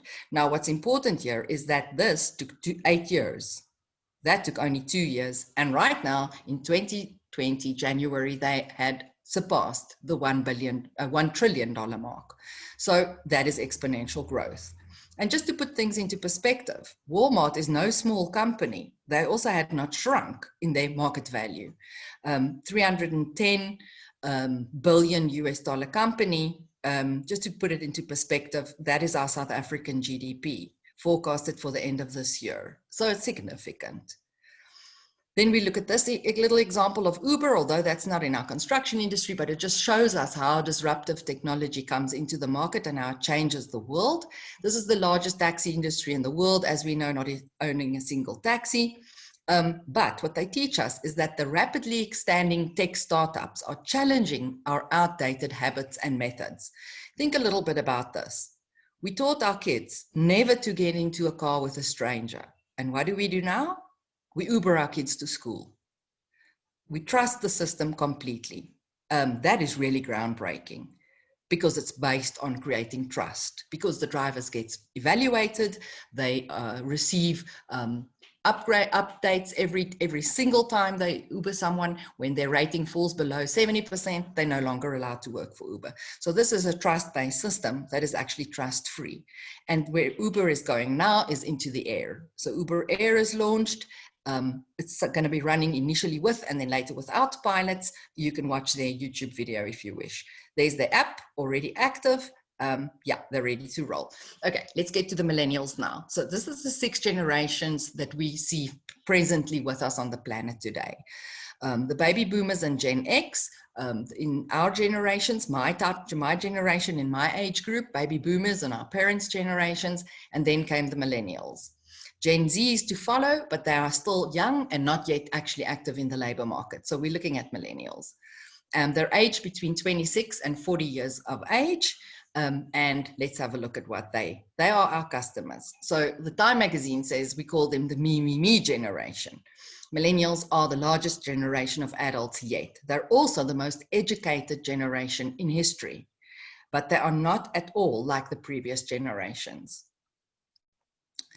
For millennials, it's all about, you guessed it, me. We say that they are entitled, self-centered, and lazy. Why do we say this? Well, because they spend so much time on their phones, taking selfies. Yeah, well, they call it selfies because they can't spell narcissistic. Okay, that's just a joke. But why are they like this? In a way, actually, they did get a bit of a raw deal.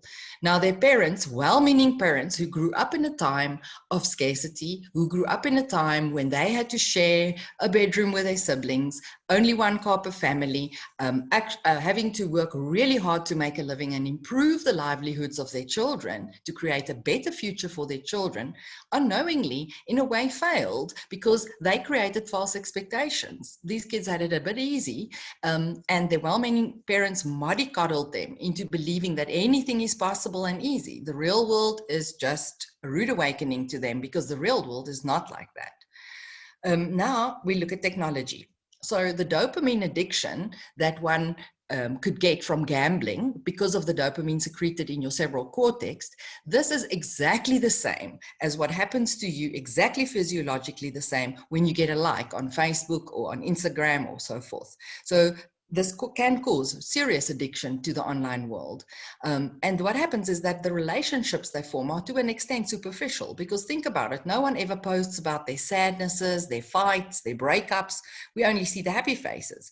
And then millennials grow up thinking, well, you know, everybody else there is so happy. There must be something wrong with me because look, sometimes I have a bad day and I'm not so happy and I'm not traveling the world and posting photos and, you know, so it is a bit superficial. And lastly, well, not lastly, but the impatience that comes with a distorted anticipation of success and attainment. These kids were raised to think that we all win. You could get a medal even for coming last. You could get a certificate even just for participating. And that's not how the real world really works.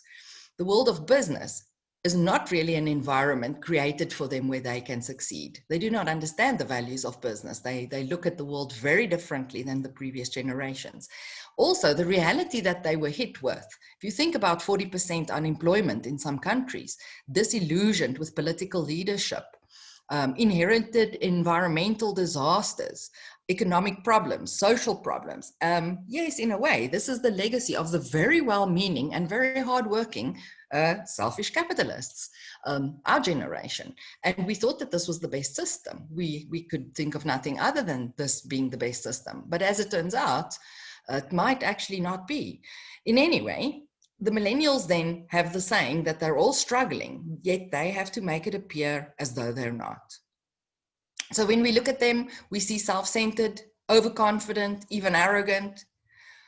But we don't understand this because we don't really understand the world that they come from. Let's now have a look at how this works. So the world of our generation, the baby boomers and the Gen Xers, we came from a world of scarcity. As we mentioned, we had to share a bedroom with our siblings. We had limited choices when it came to availability of products on the shelves. We had to, a set of encyclopedia was a luxury that not everybody could afford. So our world was one of scarcity. However, out there awaited a big world of opportunity. All you had to do was study really hard, go to university, get a good degree, and your future would literally be paved for you. A good career was almost guaranteed, and a long and happy life was almost guaranteed. Then comes the world of the millennials. Now they come from a world of complete abundance. If you think about 27 different flavors of toothpaste on the shelves, the world's biggest set of encyclopedias, Google, in your pocket, everything online, even relationships can now be had online. So it's such a different world of complete abundance. And yet, where are they going to find work? What are they going to do with their futures? The job market is becoming increasingly scarce. It's becoming increasingly difficult. So their opportunities are extremely limited. And that makes it a very different world. We look at the world from scarcity towards opportunities. And in their case, it's the exact opposite. So they have also looked at us, at our generation, their parents, and they look at our world and say, my parents worked really hard. They had to chase success. They had to make money. They had to gather more possessions and sacrifice what we love, sacrifice what they loved. Why did they do this? Well, to make our future better for us. But then the question would be, for what? So we all see the heart attack that comes before retirement. We see people who missed many vacations to do the best they could to improve the lives of their kids. And now after retirement, maybe they're a bit too old to travel. Maybe their funds have dried up. Maybe their pension funds have depleted. Maybe there was terrible disasters like COVID that had happened and that suddenly just rips your world out from under you. They see their parents sitting in little retirement units, chatting online to the children in Australia. So is this really what one has to strive for? From their perspective, it's not. They say, let's be happy. Let's create ideas. Let's live and work, not just work. Let's solve problems. And most importantly, let's do what we love. But now you can see the great divide. It becomes apparent why these generations often struggle to understand each other and often find it very difficult to interact. Millennials are, in fact, optimistic, confident, and pragmatic in a time when it can be difficult just to get by. And those are not bad qualities, people. These are really good qualities, even if it means that they spend too much time on their phone. That is, after all, their real world. Remember, millennials don't respect authority. That is true, but they also don't resent it. If you speak sense and if you say things that I can understand and agree with, then yes, I will listen to you. But otherwise, I just won't. They might look calm, but they're deeply anxious about missing out on something better. We all know FOMO. We all know this fear of missing out. So these are their biggest fears. Yeah, and I think in a way, it's ours too. Low connectivity, low battery, these are our fears. They also have reinvented Maslow's hierarchy of needs. It now looks like that. Then, if we look at the World Happiness Index, we will see that the sense of community is right there at the top. This is the Society 5.0 that I referred to in the title, the always connected, seamlessly connected online community, a community where we can interact day and night seamlessly with connectivity such as 5G. This is so powerful that it could actually cause a political upheaval, for example, in the case of Arab Spring, a campaign conducted entirely on Facebook. So this community has become very powerful. The voice of your customer really matters. And look how low something like peace, for example, has moved down the scale. So for millennials, it's not just about making money. They want self-actualization. They want a better, happy world. Their mantra is challenge convention, find new and better ways of doing things. That is why companies like DreamWorks, if they employ you, you can take classes in photography, sculpting, painting, cinematography, even karate during working hours, because that's just how millennials roll. And these countries that you see in front of you now are countries that use metrics of well-being and happiness to actually determine where and how their national budget is going to be spent. So yeah, finally we are starting to get there. It's quite influential. So this morning, Professor David Edwards explained the fourth industrial revolution in great detail. No need to redo that. But what I will show you now are the mega trends. The first is digitization. You start and you digitize whatever it is you're doing, and then very quickly follows the others. Cloud computing and big data, even a tsunami of data, it is now called. The Internet of Things, seamlessly integrated connectivity with 5G. There's artificial intelligence, machine learning, and cognitive computing. All these we saw in his presentation and the one following after that. 3D printing, even in our construction industry. Augmented, virtual, and new realities. I will speak a little bit about the new reality. And then we have drones. There they are. Fintech, blockchain, cryptocurrencies, energy efficiency, solar and wind, robotics, medtech, biotech, and nanotech, which I'll also speak a bit about. And most importantly, proptech.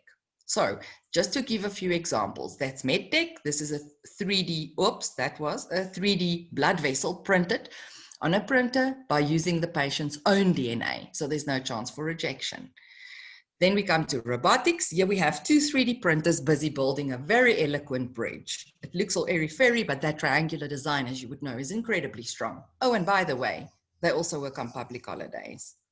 More robots soon to be seen, already active in some of our stores. That giant robot is in the Walmart stores, packs the shelves, assists finding items on the shelves, assists with the shopping for products. And then there's some few other robots that you could see there that assist people who have, for example, diabetes, measuring in the medical field. All right, and now for roofing, this is Tesla's new solar roof tiles. These are little PV panels, but they're actually roof tiles. They came out in 2016 and they were already on the roofs in 2017. Very ideal for South African circumstances because, as you might know, Pretoria is the city in the world with the most sunshine hours per annum. So I think watch that space. Okay, and then in terms of prop tech. So we have seen this morning BIM. We've discussed that at great length. We also speak about the 3D walkthroughs that estate agents and so on use when marketing properties and property developers use. But it goes all the way to completely virtual property. So what do we mean by this? To date, $880 million worth of US dollars of property has been sold in the virtual world. So this is acquisition of ownership inside virtual worlds. This property is virtual. It cannot be seen, cannot be touched, but it can be ceded or sold, lost in an insolvent estate. Yeah, and you can even, your kids can even inherit it. Is this perhaps a new asset class? The mind boggles a bit, but look at this. This is where it comes from.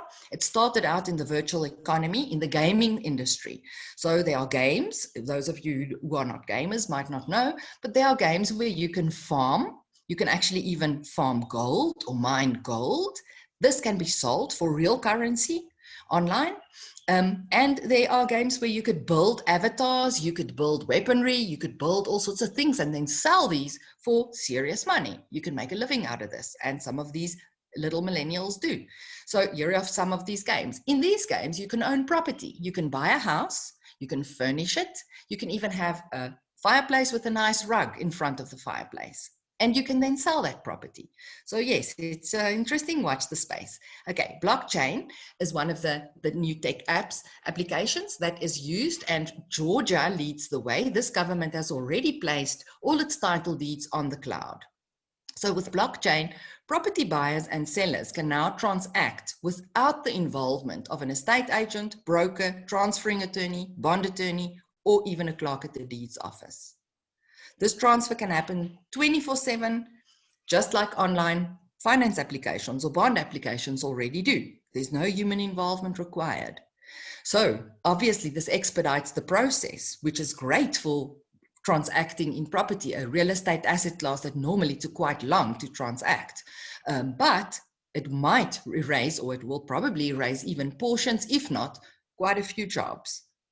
So how do we then move into this new world? Well, we have to first of all work smarter. We have to think out of the box. We have to find solutions and switch our efforts to 80% implementation and much less focus on policy and boardroom meetings and sitting around and discussing time after time. We have to move to implementation fast. So much faster to market, less research, less strategizing, find the right tech, develop a superior product that is less costly, and then do not fear failure.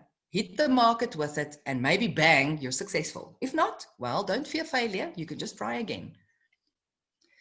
So technology is online, it's mobile. That's how it is. There it is. If it's not in your hand, it's ancient. Just to prove a point.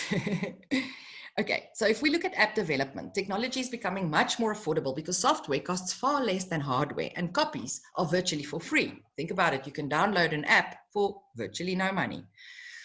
The new customer also is mobile. So if it's not on your phone, it's not available to anyone younger than 30.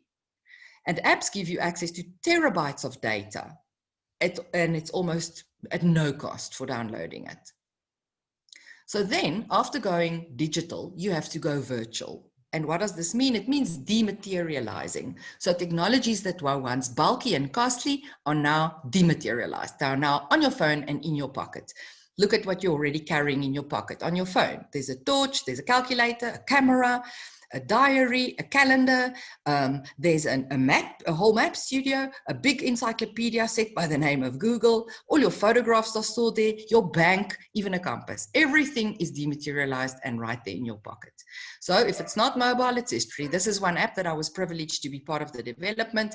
It's an app for real estate, shopping centers, residential, office parks, schools, universities, all of these asset classes can use it. Asset managers uses it as well because it's business to business facing as well as business to client facing. That's just one example, but there are many. New materials, and this is the whole new world of nanotech. So the invisible world that we are not able to see, just to put it into perspective, where on the scale does it actually fall? Nanotech is really, really tiny. If you compare it to centimeter, millimeter, micrometer, and then nanometer, it is minute. Nanoparticles cannot be seen even with a microscope. You need a really, really big electron microscope to even see them. And here is one of the materials entering our industry at present called graphene. So graphene is the strongest material ever tested. It's 10 times stronger than steel, yet it weighs almost nothing. It's extremely light. It's also the perfect thermal conductor. And it's already available in the market. So graphene is a 1 atom layer thick sheet of carbon. That's why it's also called the two-dimensional material, because it is really so thin. Properties that it has, its strength. Graphene significantly enhances the strength and durability of metals, plastics, and other materials when used as an additive. It's fantastic for the use in batteries and supercapacitors. It's, as far as coating goes, it has got fantastic anti-corrosive properties. It has self-cleaning properties. This makes it very good for additives into coatings and paints. You can already buy this at a company called Graphene Star. I found them on the internet. There they are. They create additives in the form graphene additives for adhesives, for polymers, and yes, for concrete. So yes, watch the space. Then there is graphene aerogel, virtually air, 99.8% air, but it's stronger than steel. That little piece that you see there floating on a dandelion puff is the size of a rugby field. So scientists are already using it in the space industry. It can be used in fashion industry, everywhere. But think rebar, you know, think of what our buildings could become, how light and how strong and durable they could become. A whole new field of design opens up for us.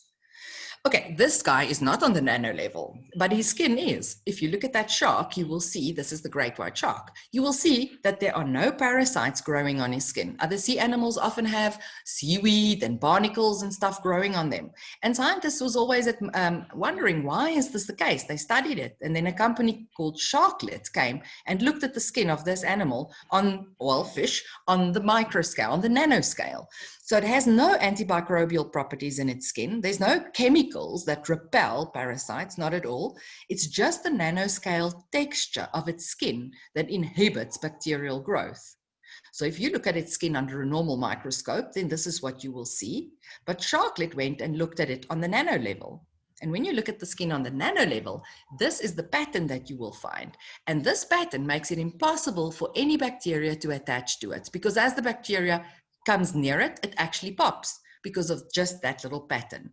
So Sharklet then went and started manufacturing sheets, plastic sheets, polymer sheets that we could be using now, and is already started to be used in the hospital industry, in floors, in hand railings, in hotels. And now with COVID, I mean, you know, these are things that we could really do with. So this industry, and then to just end off, to show you the top 10 skills that were needed in higher education in 2015. And then comes 2020, and it's all changed significantly. Because it's a lot to read, I'll just help you to look at them quickly. Critical thinking moved way up to the 2nd position. Creativity moved up. Look at what happened to quality control. It's off, no longer needed. Active listening is no longer needed. Things that took its place: emotional intelligence, EQ, came into the mix, something millennials know a lot more about than some of the previous generations, and cognitive flexibility as well. So this is actually our skill sets that we should entice and enhance in our students, encourage them to think about the world in this way. Thank you very much. Remember, if you've got a wicked problem, you've got to hack it. Okay, any questions then? Thank you, Letitia, for a most entertaining and interesting presentation. I was wondering how you're going to link it to the construction industry, and as you got along, I saw what you were doing using well, maybe not the future, but what is available and how we can use that in the construction industry materials. Thank you very much. If there are any questions, please. Okay, firstly, colleagues, please rate Letitia's presentation on a scale of 1 to 5, with 1 being, oh, why did you do that to me? And 5 being, oh, wow, that was excellent. Please rate her presentation. Where must they do the rating? The rating has got to be sent who the author is and the rating privately to Prof T. If you don't know Prof T's email address, which one are you using?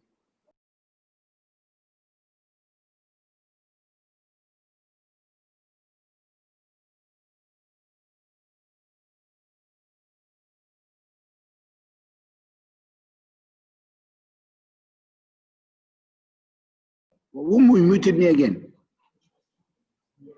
Okay, sorry guys, I've got to repeat myself because the tech decided to mute me while I was talking. Please rate Letitia's presentation on a scale of 1, oh, why did you do that to me? And 5, wow, that was incredible, excellent. Send it privately on the chat to Prof T. Prof T, of course, is Prof Theo. And he will then do a summary of it and come back to you at a later date. If there's any questions, please send them on the chat to Prof Theo right now. If there aren't any questions, we're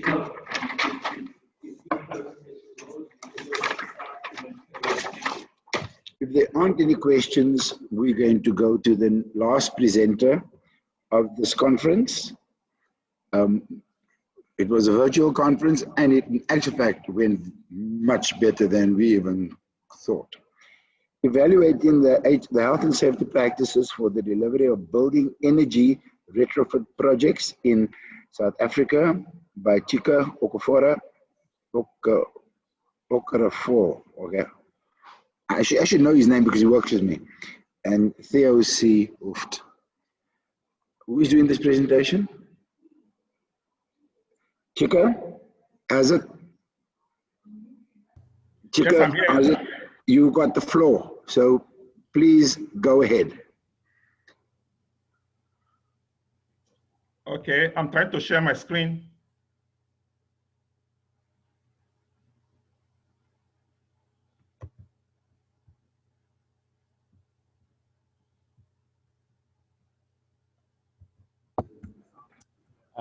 Yeah, so Chike, the floor is yours. Please share the presentation. I know you must be out of breath. You just presented in room A and now you're in room B. Yes. So do take a little breather and get started when you are ready. Thank you. Okay. I'm trying to share the screen. I don't know if you guys are seeing the screen over there.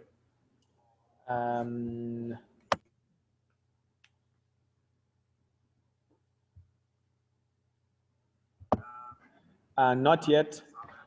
Okay. Please open it up and then hit share screen at the bottom, the green bar. Yeah.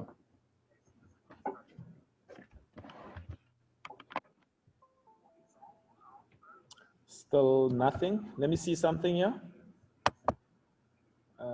Yeah, sorry.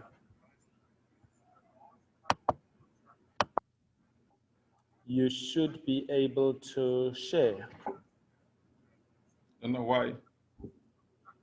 Share you screen. Are a co-host. There we go. Can you see it? Something starting up. Thank you. Please put it in slideshow mode, and then there we go. Are we there now? All good, all good. Please speak closer to the microphone and speak as loud as you can comfortably, and then you are on. Thank you. All right. Good afternoon, Mr. Chair, and good afternoon, delegates. My name is Chikezirim Okorafor. I'm here to present a paper titled Evaluating the Health and Safety Practices for the Delivery of the Building Energy Retrofit Project in South Africa. My presentation overview is as follows: introduction, problem in, and focus of the study, followed by research design, results, and findings. Then I'll conclude with the practical and theoretical implication of findings to industry and policy.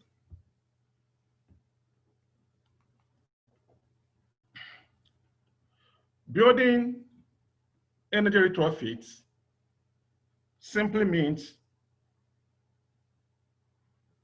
an energy conservation measures in an existing building that leads to an overall improvement in the building, in the building energy performance. Building energy retrofits has been proven in carbon emission in existing building globally, if properly done.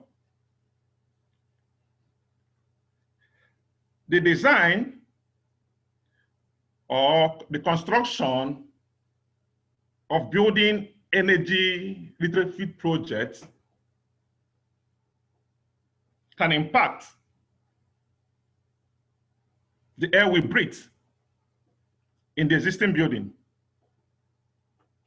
can impact the energy consumption of the existing building, and also can impact the health and safety of the occupant in that particular building, even animal, as the case may be. In addition to that, building energy retrofit projects may worsen existing indoor environmental problems and indoor air quality. In order to protect the occupants and maintain a safe and healthy indoor environment, consideration must be given to building energy retrofit projects. Such consideration should include occupant health, well-being, and safety.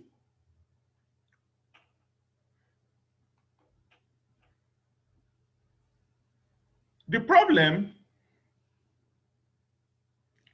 of these factors explained previously can be attributed to infancy stage of retrofitting in South Africa as a means in abating CO2 emission in an existing buildings. Three indicators manifest this, such as the contractors or skilled artisans knowledgeable in this trade are relatively scarce in South Africa. Professionals also have limited knowledge of retrofitting as an option in curbing CO2 emission in an existing building, and also information on retrofitting is not adequate in South Africa due to the unique nature of the housing stock in South Africa.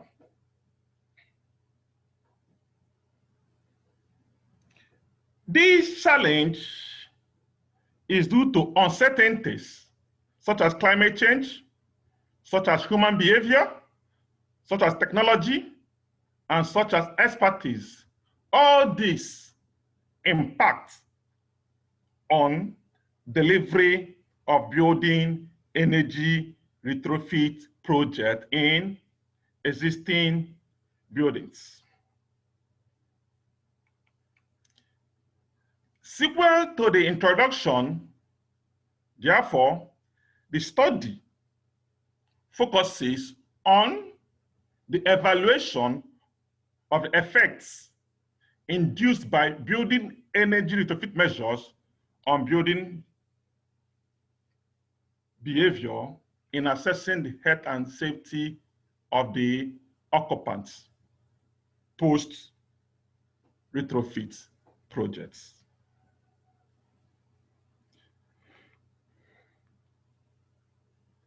A qualitative approach was expedited in order to garner the solution to the research problem. The study utilized a qualitative approach whereby service providers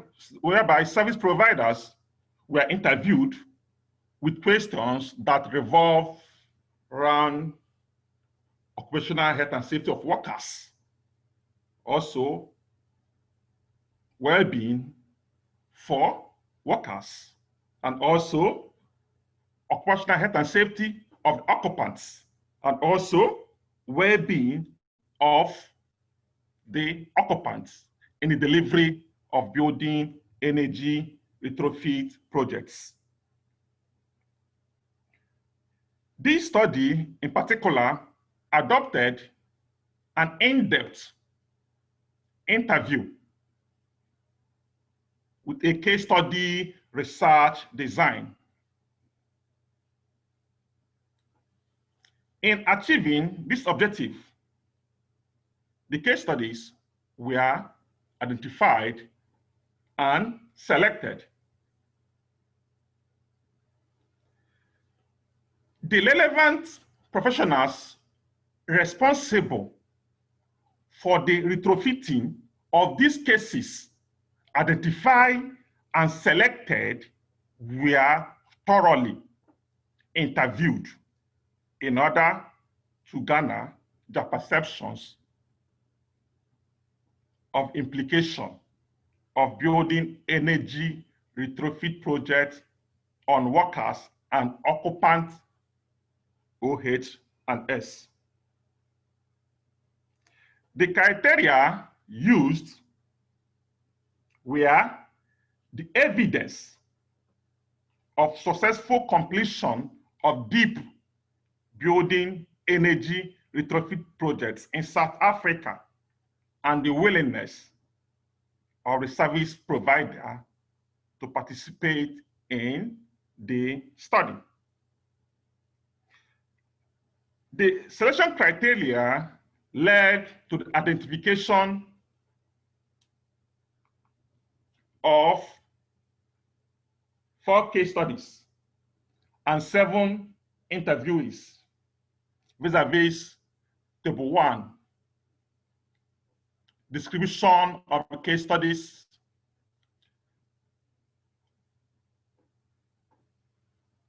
Case study number 1 is situated in Bloemfontein. The type of building is government administrative building, which is problematic when carrying out such exercise. The case number 2 is in Cape Town, which is government administrative building. Then the third one is in Cape Town, which is a multi-purpose office complex. And the fourth one is in Johannesburg, South Africa, which is a hotel facility. Table 2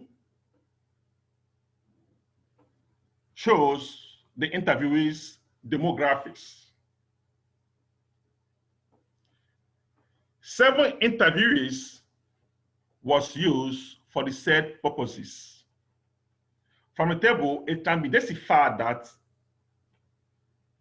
the interviewees has average of 17 years experience in retrofit trade.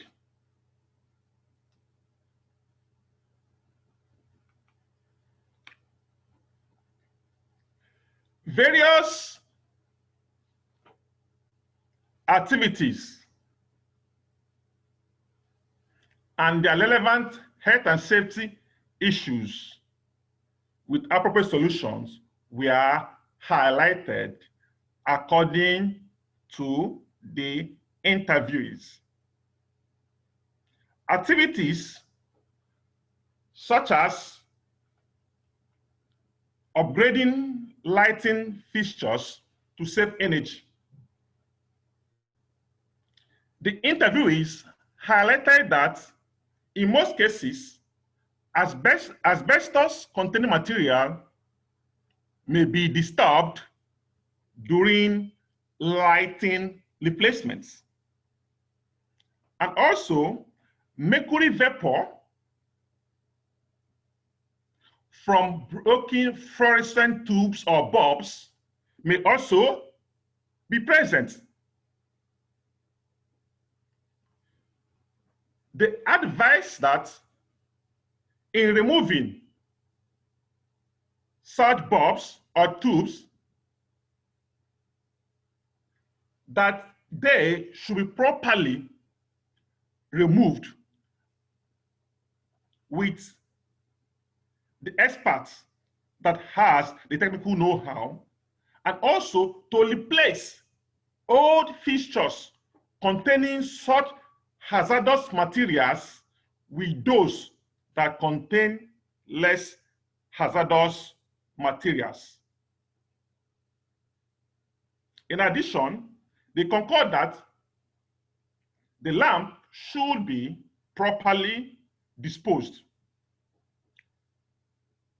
In activities upgrading roof and ceiling insulations. The interviewees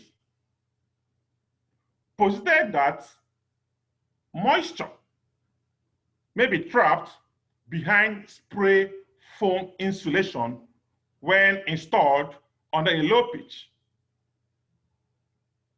In this case, selecting moisture-resistant insulation will do justice when it comes to these issues. In upgrading wall insulations, the interviewees added that polyurethane foam may generate indoor contaminants, and also sealing up the building envelope may increase levels of indoor contaminants, including radon, combustion byproducts, and moisture and mold might set into the living room or living space. They postulate that controlling moisture and condensing potential on surfaces will equally help. In addition, installing moisture-resistant insulation can equally help, and ensuring proper exterior drainage and water management can help in enhancing the conditions. In HVAC controls to monitor or maintain indoor air quality, the interviewees reiterated that mercury that is present in old mercury board thermostat may be present, which at the same time is risky to the worker and also is risky to the occupant who will be inhabiting the premises in post-retrofit projects. They concur that controlling moisture to avoid mold growth and pest infection can optimize occupant comfort in that regards.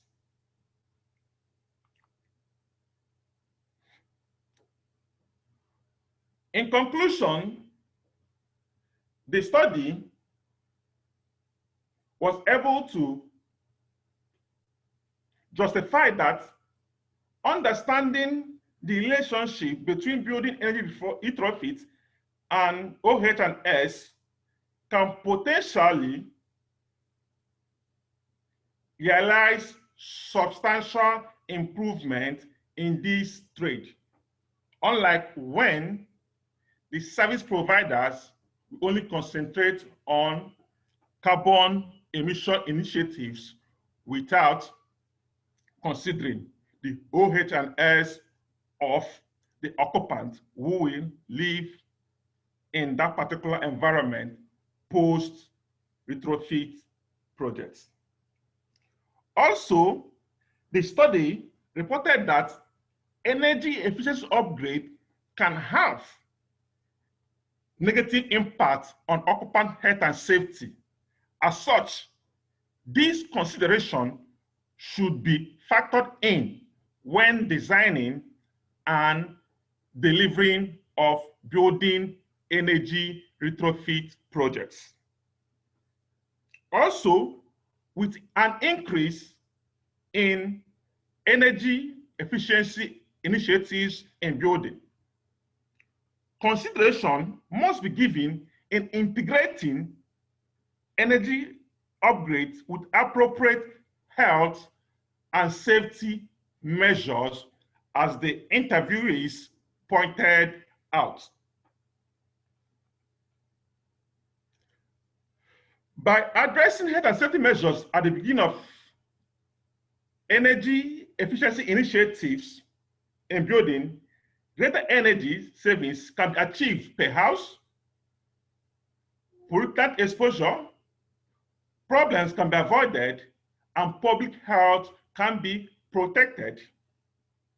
And also, finally, it also means decreasing the potential risk of additional costs to resolve health and safety problems relating to retrofit activities, which decrease productivity and increase business costs for the retrofit trade. Thank you.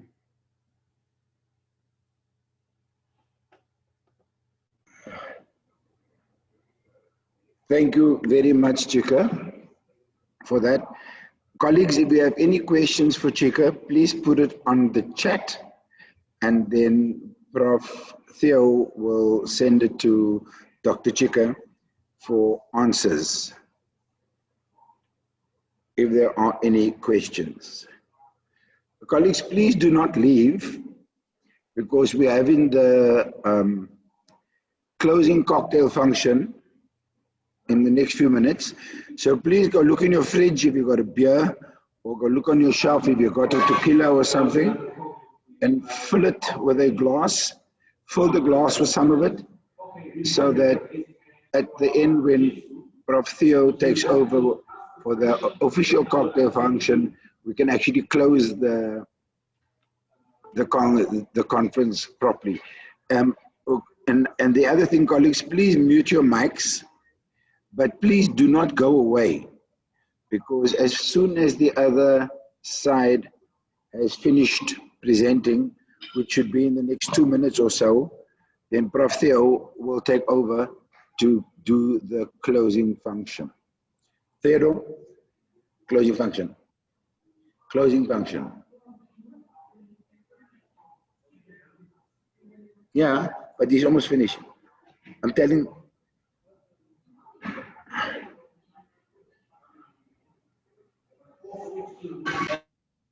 Okay. Colleagues, can you all switch to room A, please? Because Prof. Theo is in room A. And could you please switch to room A, that you could hear Prof. Theo doing the closing function. Room A, please, colleagues.